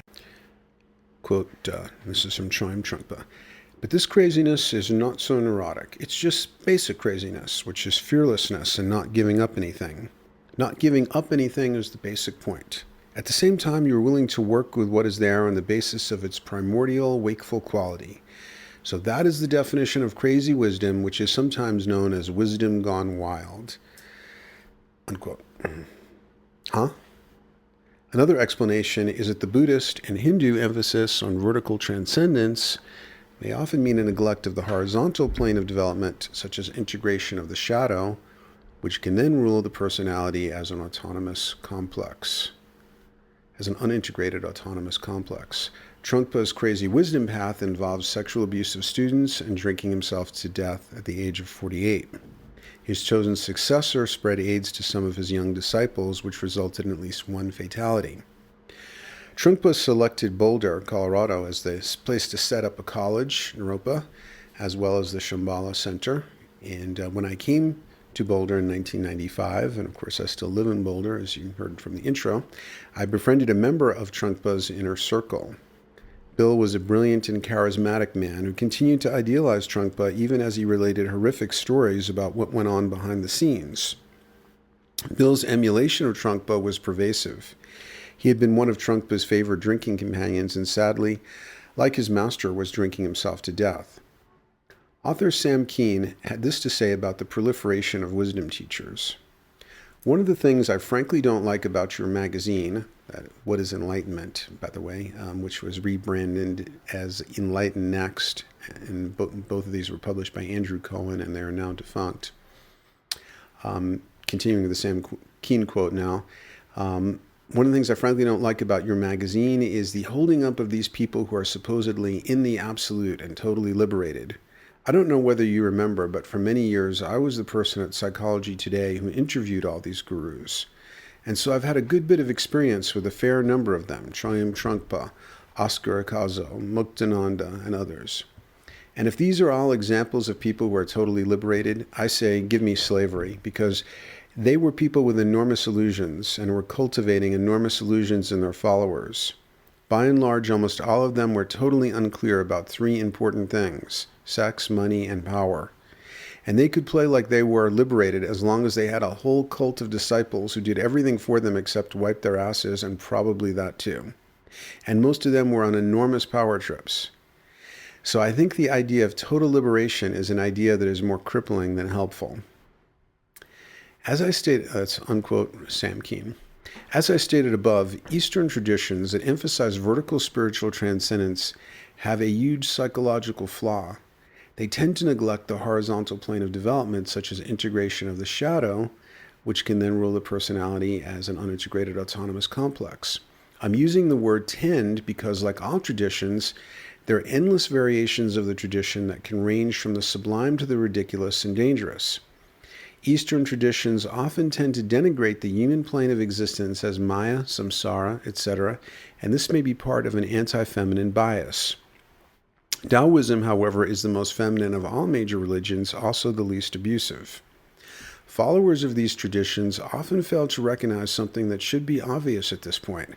Someone can have a transcendent experience of non-dualistic connection to oneness, enlightenment, samadhi, satori, and then return to their psychological baseline where they may continue to be the same asshole they were before the experience. Often, however, they come back as a far more dangerous asshole than they ever were before, because they will be more inflated and charismatic. Another example of an inflated and abusive guru who gets naively idealized is Amma, and you can see my brief document related to her, Giving Away Your Power. There's a classic problem we see with New Age gurus, with psychonauts, conspiracy folk, and many others who engage esoteric work. Often when people contact the transcendent realm and or the collective unconscious archetypal realm, they're not necessarily improved as people. I wrote about this in Carnival 2012, a psychological study of the 2012 phenomenon and the 22 pitfalls and blind spots of esoteric research. Pitfall number 7. Archetypes and other forces in the unconscious are powerful, high energy, obsessively fascinating, and pose dangers of ego inflation, literalization, and possession in the archetypal sense, not necessarily in the demon sense. Many take what they experience literally, failing to recognize the trickster aspect of the unconscious and the need for interpretation. This can lead to becoming possessed by unconscious contents. It is very easy to identify with the forces, archetypes, and entities you encounter during unconscious exploration, and you may find your ego becoming monstrously inflated. Key red flags include: you feel you have seen something no one else has ever seen. You feel filled with a sense of special destiny, perhaps messianic fervor. You feel an intense need to proselytize and convert others to your new vision. Pitfall number 8.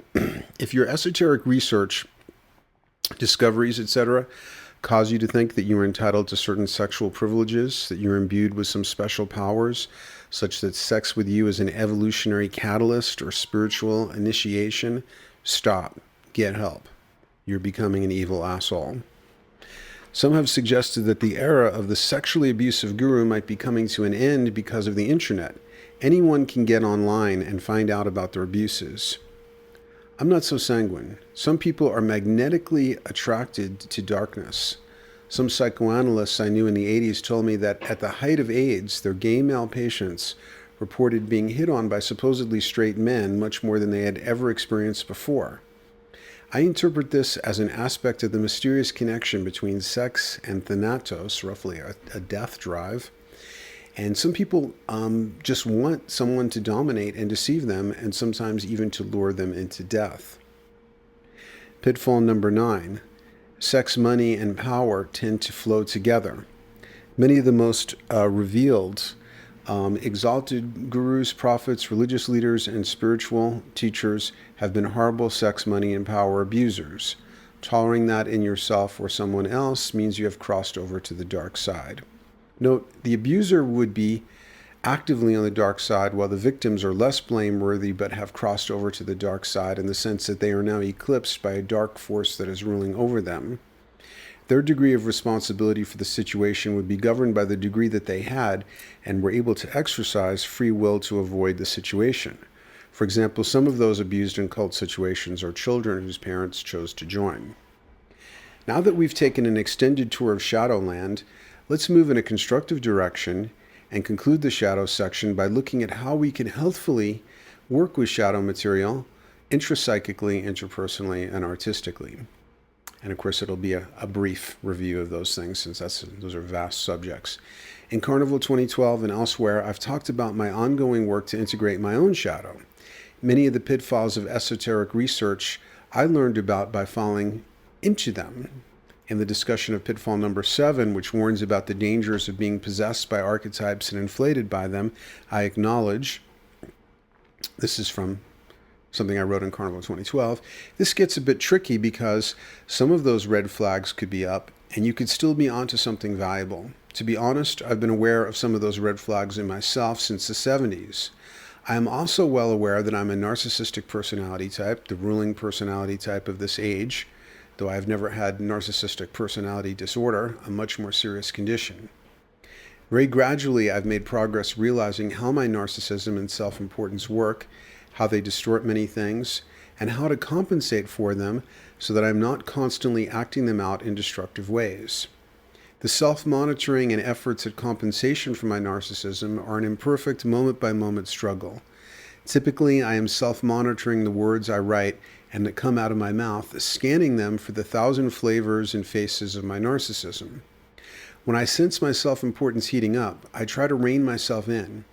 Is what I am writing, saying of moral, informational, and/or entertainment value to others, or am I merely caught up in self-promotion?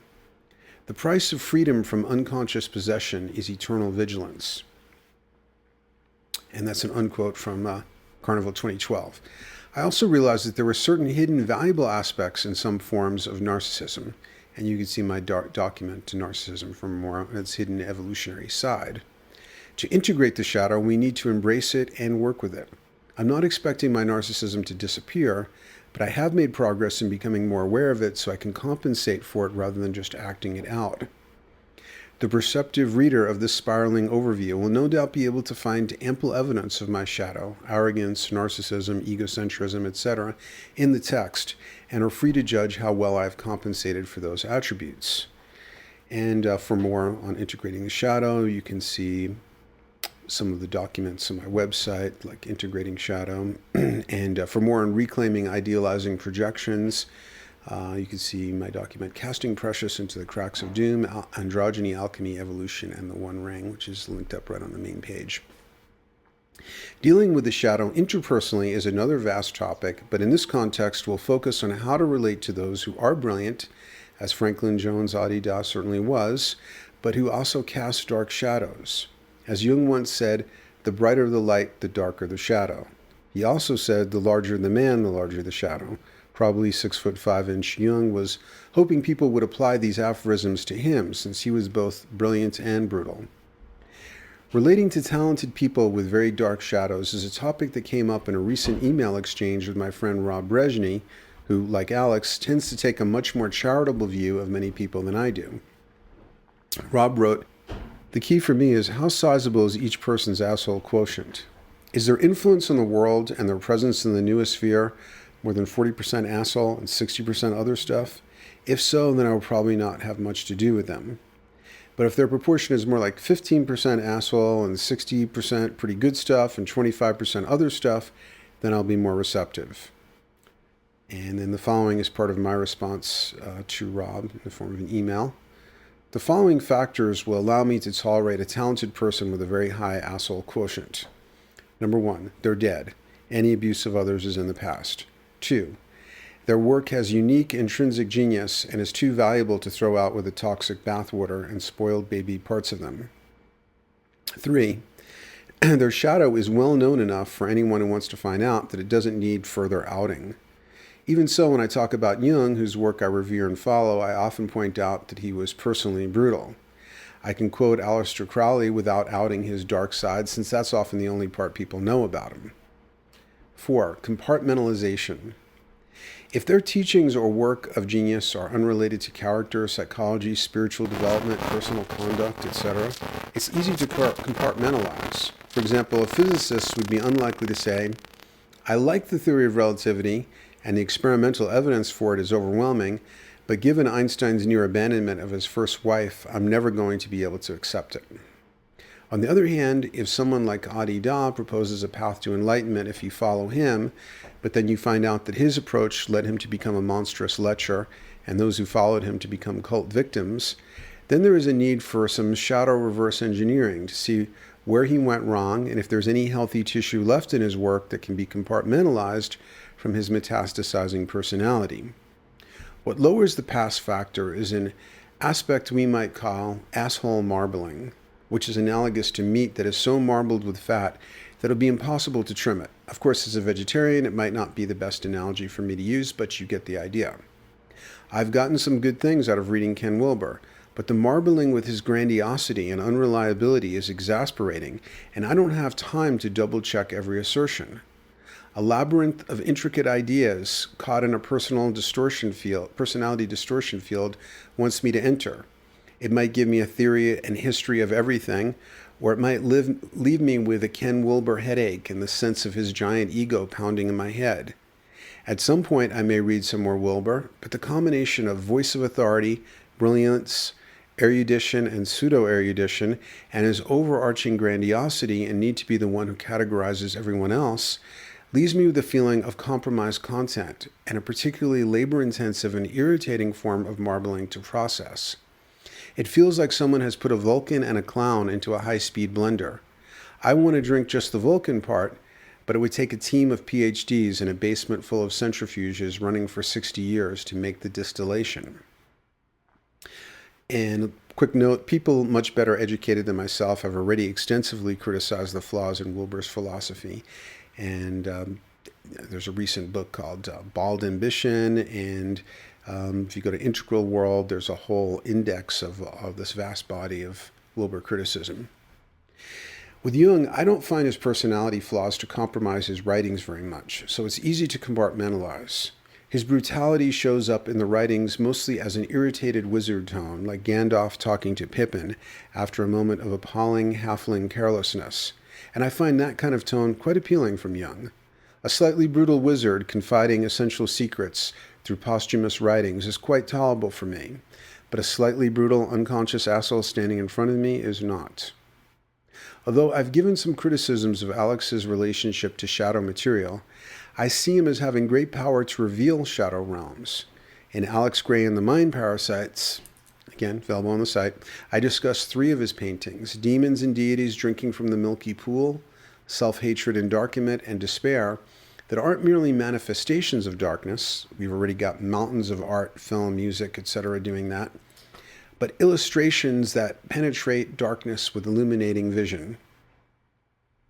In the triptych Journey of the Wounded Healer, the first 2 panels, which depict dark or chaotic states, are the most powerful, and allow the moment of spiritual ascent in the 3rd panel to seem earned. Prostration is a vision of earned spiritual transcendence.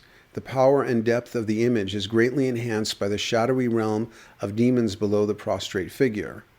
Similarly, I find the first 2 panels of Nature of Mind the most potent because they depict the darkness that accompanies the spiritual journey. Finally, I'll conclude this long shadow section with a suggestion of a new masterpiece that would redeem Alex's occasional lapses into idealization. The excessively white light Adi-Da portrait is badly in need of more gray, no pun intended, and specifically I recommend some Dorian gray style overpainting. The addition of herpes sores, a lecherous grin, and perhaps fangs would help fill out Adi-Da's depiction. Beneath him could be discarded Jack Daniels bottles and vials of rush, as well as various of the demons he succumbed to. Then possibly the greatest lenticular postcard in the history of art could be created, which should be entitled Guru. It would phase between the original portrait of Adi-Da and the overpainted revision. If Alex accepts my humble suggestion of this new masterpiece, I will commit to buying at least 4 of the resulting postcards. Public Alex, Studio Alex. And this section begins with a quote from Alex Gray's book, The Mission of Art. The creative cycle demands an audience, yet there are many cultural obstacles and negative reactions with which the artist must cope. Many artists seek the perpetual shelter of the studio, yet feel the internal ache of incompletion of the creative cycle and yearn to have their voice join the cultural choir. The difficulties encountered with galleries, museums, and collectors leave some artists feeling bitter and rejected. For many creative artists, there is a difficult discernment to make about how much time and energy to spend in solitary creation, public performance, interacting with the public, and being involved in various marketing/promotional activities. I struggle with this discernment myself, but I usually prioritize the development of original content over the more extroverted choices. If there is no original content, then there is nothing of value to promote, market, perform, or interact with the public about. A stance I try to follow is expressed in, I have my own oracle called the Zap Oracle, and there's an oracle card number 169 called Do the Work Only You Can Do, which includes the following words. It is humbling and appropriate that a lot of the work we do can easily be done by others. Someone has to do it, and it is only fair that we do our share of some of the maintenance work necessary to keep the whole human experience going. But if you incarnated to fulfill a unique mission, then you must give that mission priority. If the creative muse wants to work through you, then you must do what is necessary to allow that to happen. On a more personal level, we may be here to work with particular people, to have particular relationships. In such cases, only you can be the father or mother to your children. Only you can be the particular friend, spiritual ally, parent, teacher, etc. to some other particular person. There is also unique work you have to do for yourself. Only you can work on your relationship to yourself. Only you can write in your journal. Only you are fully responsible for your health, and so forth. Prioritize doing the work only you can do. Based on this stance, an artist like Alex Gray, who has a mission to bring an original vision to the world, cannot compromise that goal.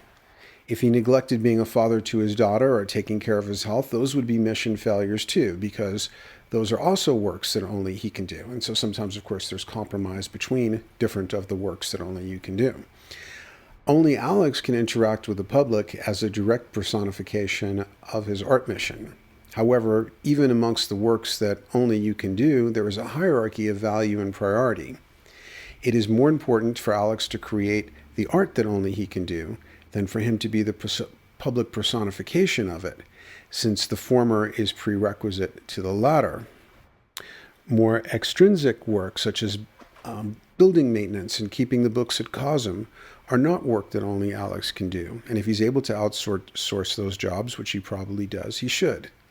And then there are gray areas, no pun intended, promotional and marketing activities, teaching, public performance, painting, and so forth, that are sometimes work only he can do, but which may also distract or take energy from the most intrinsic work, the development of the most powerful original content, which probably occurs during solitary studio time.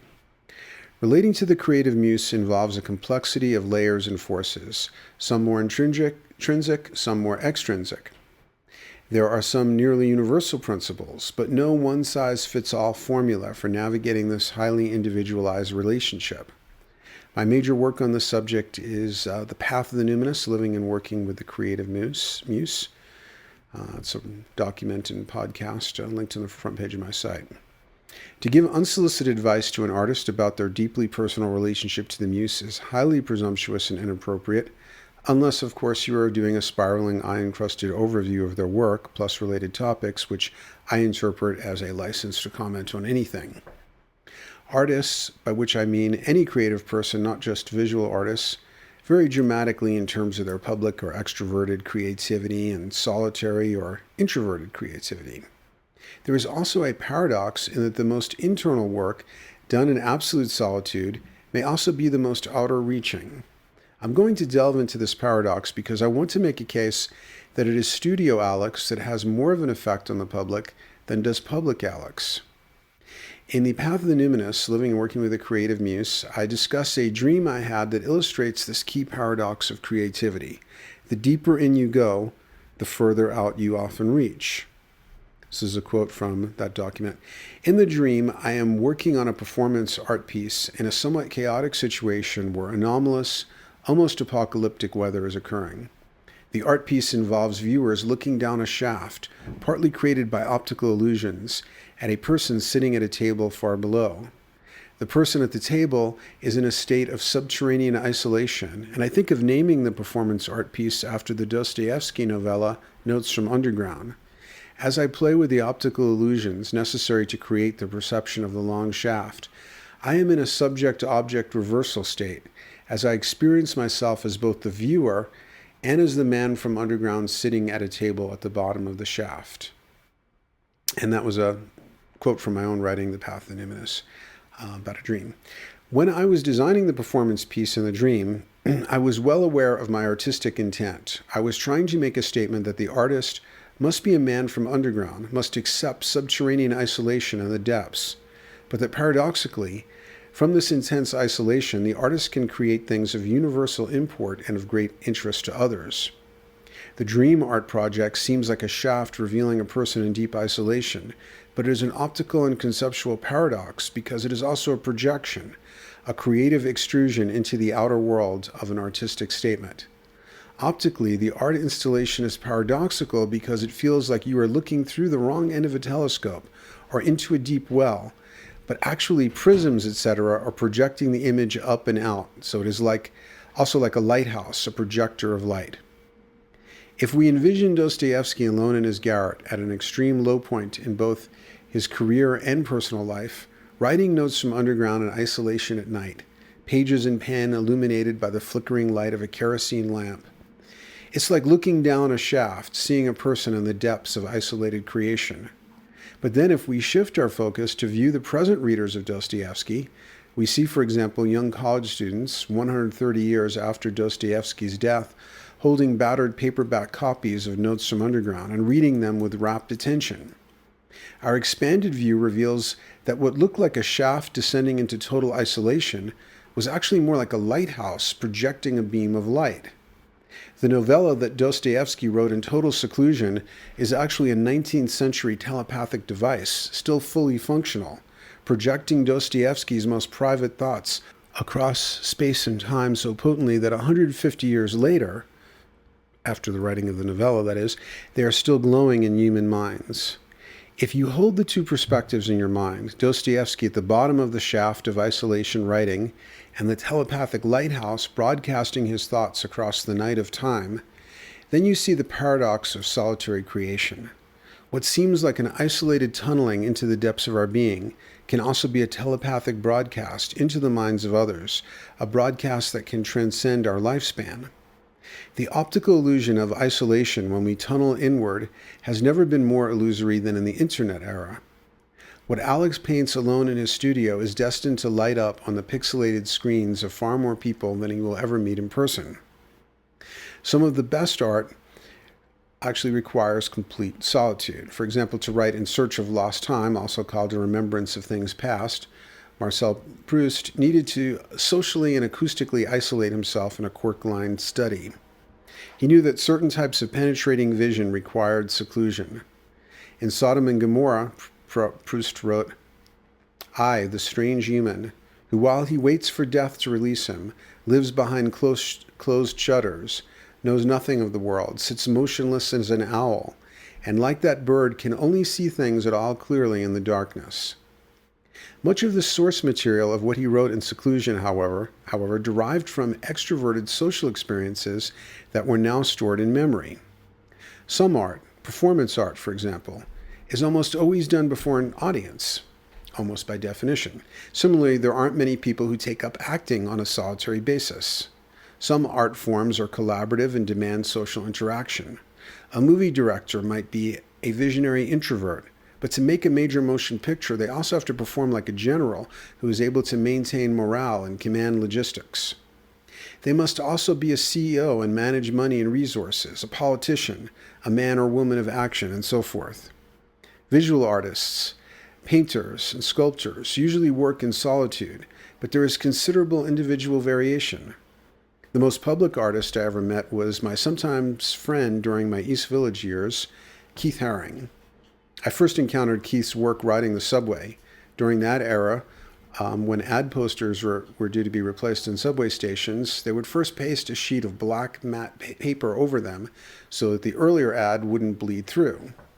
The poster frames with the flat black paper were interpreted by Keith as temporally fragile alchemical chalkboards. Keith could wield a stick of chalk or a marker pen like lightning, and arresting images formed in seconds.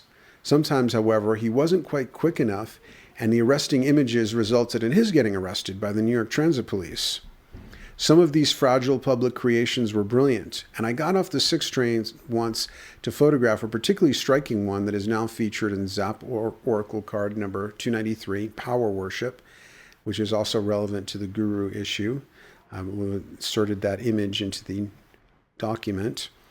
Soon, therefore, Keith began showing his work at Patty Astor's Fun Gallery, which was literally across the street from where I lived on 10th Street, close to Avenue A. I would go over to the Fun Gallery sometimes and talk to Keith about Jung and point out the many connections his work had to the singularity archetype. Keith drew some of his designs on a few of the Jung books I lent him. Keith was the most fully public artist I ever met, and it would be hard to imagine him in any other context. He was mercurial and hyperkinetic, and like his subway drawings, he seemed to be everywhere. His extroversion was in many ways a public service. For example, at the time Keith was showing at the Fun Gallery, I was an English teacher and dean of a public high school in the South Bronx. I befriended some of the more talented graffiti writers at the school, and Keith helped me to get a couple of them, Kasky and Galaxy, shown at the Fun Gallery. Keith also teamed up for a while with another graffiti writer, LA2. Much of Keith's best work was done in public. He was also out and about everywhere, and like Alex, incredibly generous with his time and talent, and made himself accessible to anyone. Art dealers tried to get him to be less generous, pointing out that he lowered the financial value of his work by decorating every leather jacket that kids in East Village clubs put in front of him, etc. But Keith would not have been Keith, would not have fulfilled his particular art mission if he weren't so public. Also, his hyperkinetic, loose line drawing style didn't require, usually, a studio setting. Alex is the next most public artist I've ever met. On the other hand, his best work is done with diamond cutter precision and usually does require a studio setting. The public paintings, like Mushroom Sutra, are okay, and I guess we can fill in most of the transparent anatomy detail with our imagination at this point, but it is not exactly a rival to Net of Being. Mushroom Sutra isn't opening a portal into an unseen world the way his best studio works do, at least for me. In fairness, some gray images painted in the looser style, such as Death and the Maiden, are quite powerful. I'm greedy and egocentric. I want as many visionary portals out of Alex as I can possibly get. Athletes are told to leave it all on the field, and that's what I want from Alex. I want him to leave it all on the canvas, or stretched linen, or whatever. If he's had an amazing vision that is still languishing in his imagination because he hasn't found the studio time to manifest it, then I feel cheated, and perhaps Alex does too. If someone offered me a low 5-figure fee to do a live painting or a talk at a festival somewhere, I could respond, "Thank you so much for the offer, but I place a higher value on the creation of original content in solitude." Actually, my response would be, "Hell yes, when do I need to be at the airport?" As a narcissistic personality who finds money to be a very useful thing, I wouldn't hesitate for a second. But if I started to get enough of those offers, enough that it was seriously encroaching on solitary writing time, I'd have to rethink my public-private creativity boundary. Even so, I'd find it hard to say no because cash is so useful and public attention, up to a point, can be exciting and addictive. As soon as I have enough cash to pay all my expenses and get all the shiny new digital gadgets I want, trading time for money gets much less attractive. If, however, I felt I needed $50 million or so to build a Zap Oracle Pavilion, then ordinary cash sufficiency would not suffice, and it would be even harder to say no. Mark Twain, because of horrendously bad investments, was forced late in life to get out on the road and do public speaking tours to pay back his creditors. If he hadn't had to do that, maybe he could have written another masterpiece.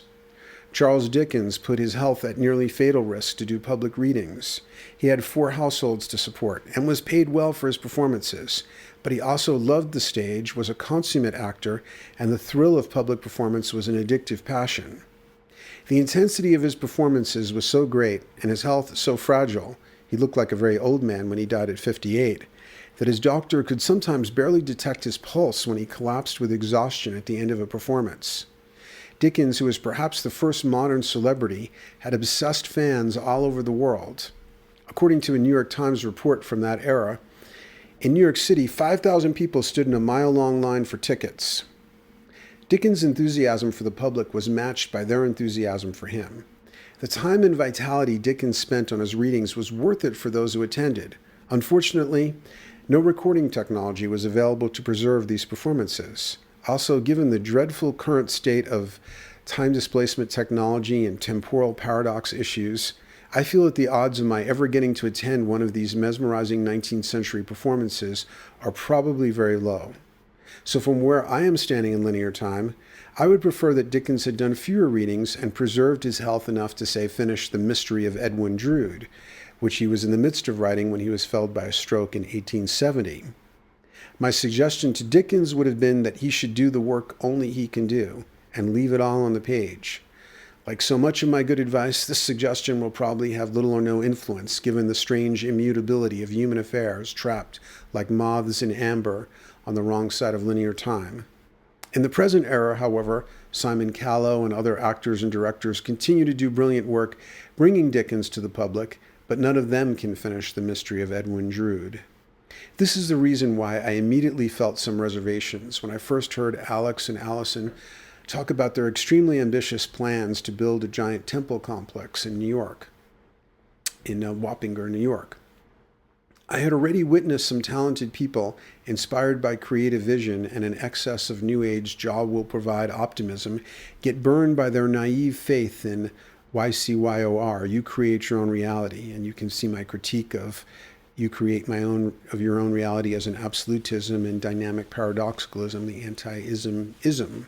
On the other hand, the Greys and Cosm have far more competence, connections, wherewithal, and original vision than those I saw who got burned. My concern was that the noble effort to build this facility would distract from the solitary studio work.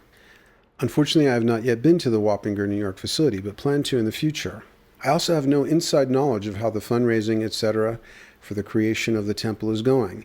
Maybe it's all solidly on track and my concern is unwarranted. To any and all multi-billionaires who have fallen under the spell of this spiraling overview, write this man a $60 million check. I'd feel better about the effort if there was a fully funded Apollo moonshot-style team of engineers, architects, and construction experts that could say to Alex, just give us your basic design drawings and we'll do the rest. Even better would be a $60 billion check so that the temple could be upscaled to 4 times the size of the Great Pyramid in Egypt, with walls meticulously constructed of hurricane-proof, laser-cut, prismatic, solar-powered, hologram-generating glass panels. I want the temple to be able to project rotating 800-meter-tall transparent anatomy figures that will be visible from Manhattan at night. A monorail configured to follow the outline of a goddess would quickly transport visitors to any part of the compound. If I were president, I would give somewhere between 6 and 12% of the U.S. military budget, currently estimated as between $1 and $1.4 trillion, to Alex, for the purpose of art projects and sacred site development. As president, I would realize that a spiritual renaissance in 2013 has to have more pizzazz, more sensory impact than what the Catholic Church offered 800 years ago. That's also why I would take the next 60% of the US military budget and invest it in consumer virtual reality, CGI, and 100 fantasy films with $500 million budgets each. The reality is that even with $60 million and an Alex Grey design, you will still not come close to the impact of an 800-year-old Gothic cathedral. Just think, these weightless-looking structures, wrought of 100 million pounds of stone, the weight of the Empire State Building, were wrought by the 6 gazillion man-hour efforts of Renaissance craftsmen and stonemasons, steeped in alchemy, working for up to 100 years. Oh, and state-of-the-art Gothic architecture might have a ceiling by Michelangelo thrown in. We need to exceed the power of a Gothic cathedral, but without a budget of at least 600 million, it won't happen. A Gothic cathedral is a pinnacle of analog labors. Given the low probability that I will ever be in a discretionary relationship to the US military budget, I can think of a less labor and cash-intensive way to have more than Gothic cathedral power. Combine Alex's imagination, $6 million or less, and a team of alchemically adept digital artisans working on behalf of his vision. Even though I visit New York City 5 or 6 times a year, I've never made it to a mile past the PATH train stop in the new facility. Right now, I would trade my future chances of spending a full moon at the Cosm temple for a pair of $259 wraparound high-res 3D LCD Samsung glasses connected to an iPod nano-size object in the shape of an eye made of iridescent injection-molded high-density plastic. It's called an Cosm. And the 3rd generation model will eventually sell on Amazon for $129.95. When I touch the pupil of my Cosm, I begin my virtual tour of the sacred mirrors. A series of transparent anatomy figures rotate in a 3-dimensional star field. An eye-click takes me into the virtual temple that has a domed roof, and I lie down in the center of it. As I look up at the dome, it morphs into a 3D rendering of the net of being. I rise up toward the net of being and hurtle through a tunnel vortex formed out of a spiraling mosaic of eyes and galaxies. Next, I have to get past a threshold guardian in the form of what looks like a 600-meter-high befanged guru who shoots flames out of his eyes. Unlike using the touch-sensitive surfaces of my Cosm like a game controller, I navigate past the guru and pass through stages in the journey of the wounded healer, and so forth. Yeah, from the point of view of psychometry, which is the study of psychic vibrations or personality in objects, basically, a Gothic cathedral wrought by skilled human hands, painstakingly realizing its every nook and cranny, its every tile and pane of stained glass, towers over the iridescent injection-molded casing of my little Cosm. And my Samsung glasses have the psychometrical profile of a double-track disposable razor. I don't sacrifice the psyche-infused objects lightly either. I happen to be someone obsessed with psychometrically intense objects that surround me in my home as I type this. Still, offer me an excursion package which includes first-class airfare, plus 5-star hotel and dining so that I can spend a luxurious week touring the Apostolic Palace, St. Peter's Basilica, and the Sistine Chapel, and I'll gladly sacrifice all the psychometrical benefits to trade for even a 2nd-generation Cosm, and the anytime, anywhere chance not to have tourists bustling about me while I'm in the sacred space. Don't get me wrong. I like the Sistine Chapel, St. Peter's Basilica, and the Apostolic Palace as much as the next guy, but it sucks that they are currently located in the Vatican. If you moved them to Monument Valley, kept all the Catholics and tourists out, fumigated them with sage smoke for a couple of months, and then allowed ayahuasca ceremonies at night in the Sistine Chapel, they would become much more valuable as sacred spaces for me. Given the low probability that I'll ever get the Vatican to agree to any of these enhancements, I'll sacrifice some analog production values and psychometrical Gothic aura in return for the chance to have everyone else excuse themselves from the virtual Sistine Chapel, so I can take an Entheogen, turn on my Cosm, and spend an entire night alone in there, lying on a futon, staring up at Michelangelo's ceiling, slowly phasing into Alex Grey's net of being 3D ceiling in complete silence. A couple of eye clicks, though, and I could add Gregorian chanting and surround sound if I want, or loud trance techno, or Bach organ fugues, or whatever. I'll trade my excursion package to Rome or a stretch limo ride to Wappinger, New York, for an Cosm I can use wherever, whenever I need to. I realize that the social aspect would be sacrificed by solitary Cosm use. A lot of interesting people show up at Cosm full moon events, and that's worth going out of your way for, and I am glad that they will be continuing. I'm social, but I'm also an introvert, and I feel that group spiritual experiences tend to get overrated.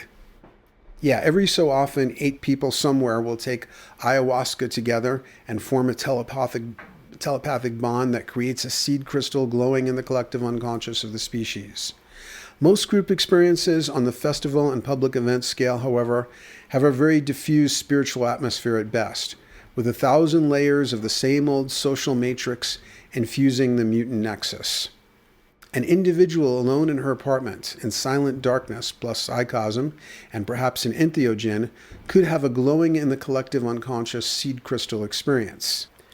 As important as it is to work on climate change and many other serious issues, I would place the highest moral value on helping to create seed crystal experiences. Some may dismiss this as the personal preference of an introvert with interests in the paranormal and mystical. Actually, emphasizing seed crystal experiences is the most pragmatic, potent, and direct approach to achieving a positive metamorphosis of human existence. From the extrovert's point of view, and the U.S. is an especially extroverted culture, art is a hobby type of a thing, a sideshow, something for arty types to do in their spare time. It's not at the center. At the center are the big serious things, the economy, war, violence, and environmental pollution. And yet, the economy, war, violence, and environmental pollution are all psychological products, all derived from a common source, the human psyche. Addressing these things symptomatically is superficial and weak compared to going right to the source, the psyche. As Jung said, there is no such thing in nature as a hydrogen bomb. That is all man's doing. We are the great danger. Psyche is the great danger. The primacy of psyche is also the reason why Terence McKenna, as I mentioned in the intro, said we should push the art pedal to the metal to further human evolution. This is also why Terence and Alex emphasize entheogen experiences. It is because we need people to have seed crystal experiences. This is why Alex writes in The Mission of Art, "So take care, artist. You shoulder responsibility for affecting the collective mind. Even a tiny drop of a powerful tincture can change the color of an entire glass of water." In Star Trek mythology, prospective Federation captains are tested in sophisticated simulators with a no-win scenario called the Kobayashi Maru, a tactically impossible situation where every possible strategy and series of actions will fail. Captain Kirk's response, when he was tested by the Kobayashi Maru simulation for the 3rd time, was to reject the no-win scenario. He did this by hacking into and reprogramming the simulation computer. This is a key mythologism of our time. Our simulation computer, the collective psyche, is generating Kobayashi Maru no-win scenarios globally. We need to hack into and reprogram the collective psyche with seed crystal experiences to do that. This is why I'm more interested in developing the Cosm than the temple in Wappinger, New York. I want the seed crystal experience available to a 19-year-old cyberpunk who lives in a seedy part of Tokyo. We need to use the ever more worldwide availability of the internet and other technologies to bring down the patriarchal era. For example, when a young visionary Dutch artist, Tjimi Termjat, posted a brief, and I might be mispronouncing his name, posted a brief but very clever YouTube of himself painting called I Paint. Google it. It inspired many more people than displaying his canvases in the conventional way. Vax, the 19-year-old cyberpunk who built the first version of my website several years ago, said to me at the time, "At least you have some actual content to put in a website." He had grown tired of people who wanted him to build them websites and expected him to supply the content as well. When he delivered that line, I realized that one of the most important jobs on the planet is to be a content provider. The technology and the ability to distribute information doesn't help us much if there isn't visionary content. The 10 million SMS texts that will be generated in the next hour that read, "What's up?" aren't going to change the collective psyche very much. We need to combine the technology with the most visionary content we can find. The perceptive reader will have long since concluded that I am not just giving advice to Alex Gray. Alex's case dramatizes issues that all us content providers need to keep in mind. What makes Alex's case dramatic, however, is that he is the most seed crystal experience-generating visual artist I know. And this is why I want Alex to keep pushing his art pedal to the metal. As great as it is to have so much public access to Alex, his availability at numerous public events, etc., I would rather get a few more paintings on the scale of the net of being. This is why I want people to write him big checks so he doesn't have to do events to raise funds. If you're concerned about psychological products like war and other forms of violence, the economy, and environmental pollution caused by greedy, short-sighted psyches, and want a potent way to address the root cause of those problems, make a donation to Cosm, which is a 501c3 nonprofit.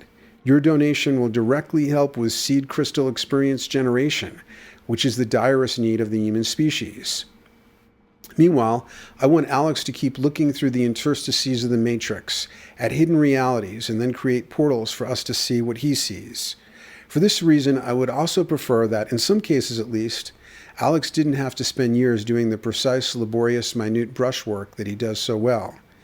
Yes, there is an incredible devotional presence to net of being with the immense effort of painting the same tiny spiral galaxy again and again and again. Being near net of being, the original painting, is far more intense than being near a life-size, beautifully printed, glossy poster version of it. A couple of years ago, I got to stand inches from Jung's The Red Book in a museum Jung's Red Book in a museum in New York. The field around it was potent. A wizard's secret book labored over during the course of decades, filled with visions. It was great to be able to stand so close to this book I had heard rumors about since I started studying Jung at age 20. But if I had to choose between that experience and a PDF of the entire text, I would choose the PDF. If I didn't get to stand next to the net of being with Alex, but could hurtle through net of being 3D with my Cosm, I'd consider myself very well compensated. Ideally, we would be able to choose both and rather than either or.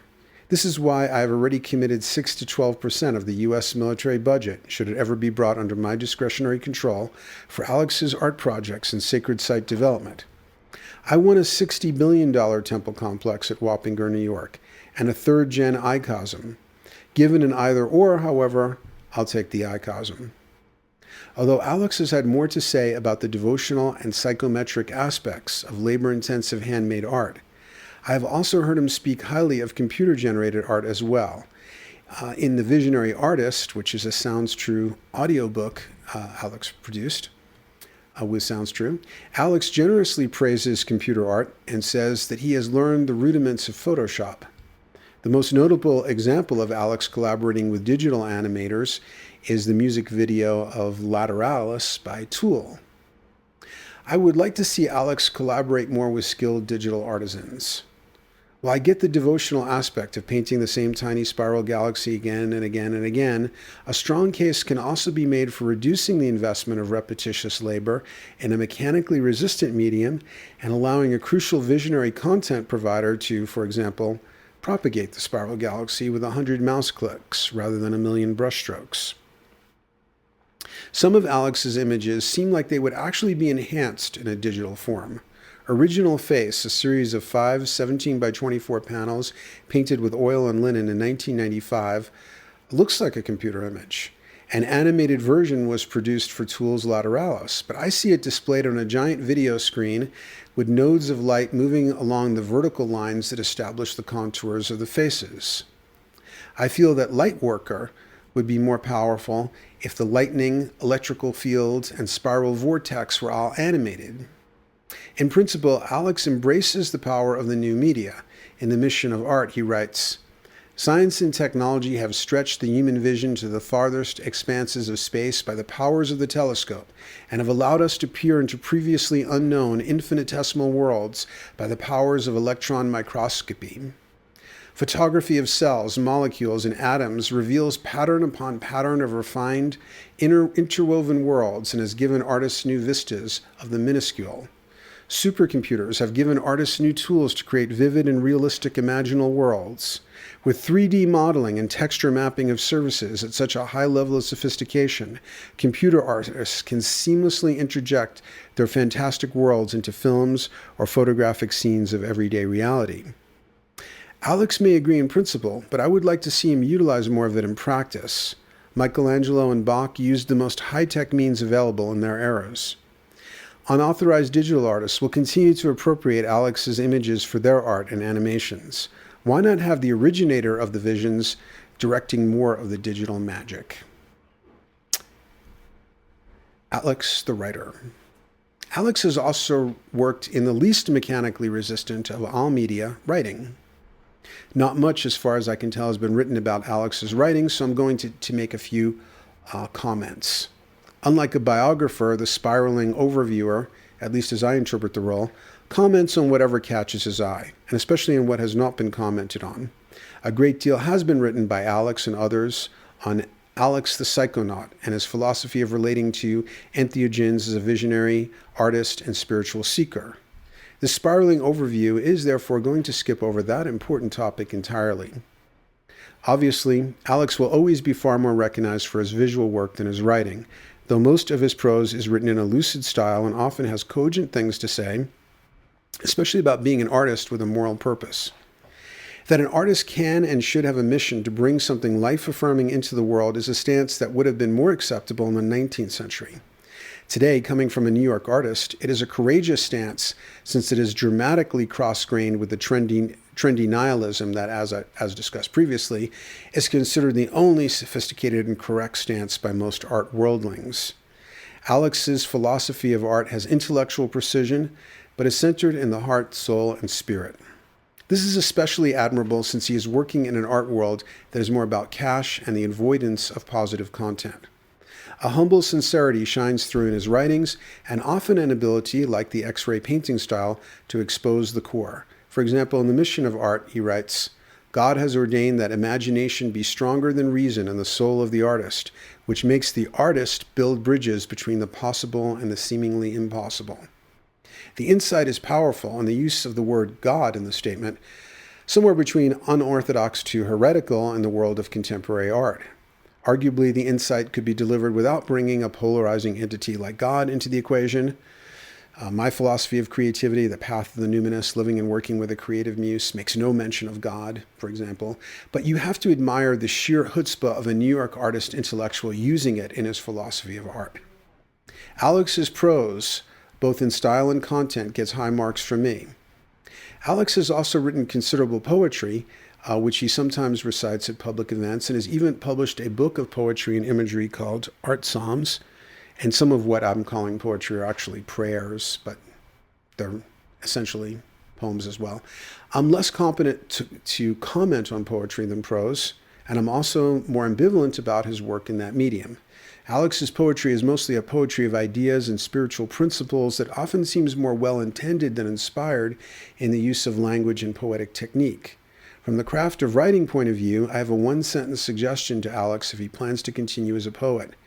Bring in the specificity of image that is your strongest suit into your poetry. Much of the poetry is either non-visual or has images that are too abstracted for me to visualize. There are too many lines like a glowing God's eye, which is too generalized for me to conjure up any particular image in my mind. On the other hand, Alex's prose will sometimes use very effective visual metaphors. The fire of God fills the artist with holy pressure to turn the coal of matter into diamonds of art. It's a sample line from his prose. A more playful and inventive use of language occurs in the title of a painting, Psychomicrograph of a Fractal Paisley Cherub Feather Tip. My suggestion is to bring more specificity of image and visionary playful inventiveness into the poetic writings. So this concludes part one of the spiraling overview. In part 2, we're going to go much deeper into the content of many of Alex's images and see what they reveal about the evolutionary metamorphosis of the human species. Thank you so much for listening to this very long podcast of part 1 of a spiraling, eye-encrusted overview of the works of Alex Grey. This is Jonathan Zapp of zapporacle.com, signing off.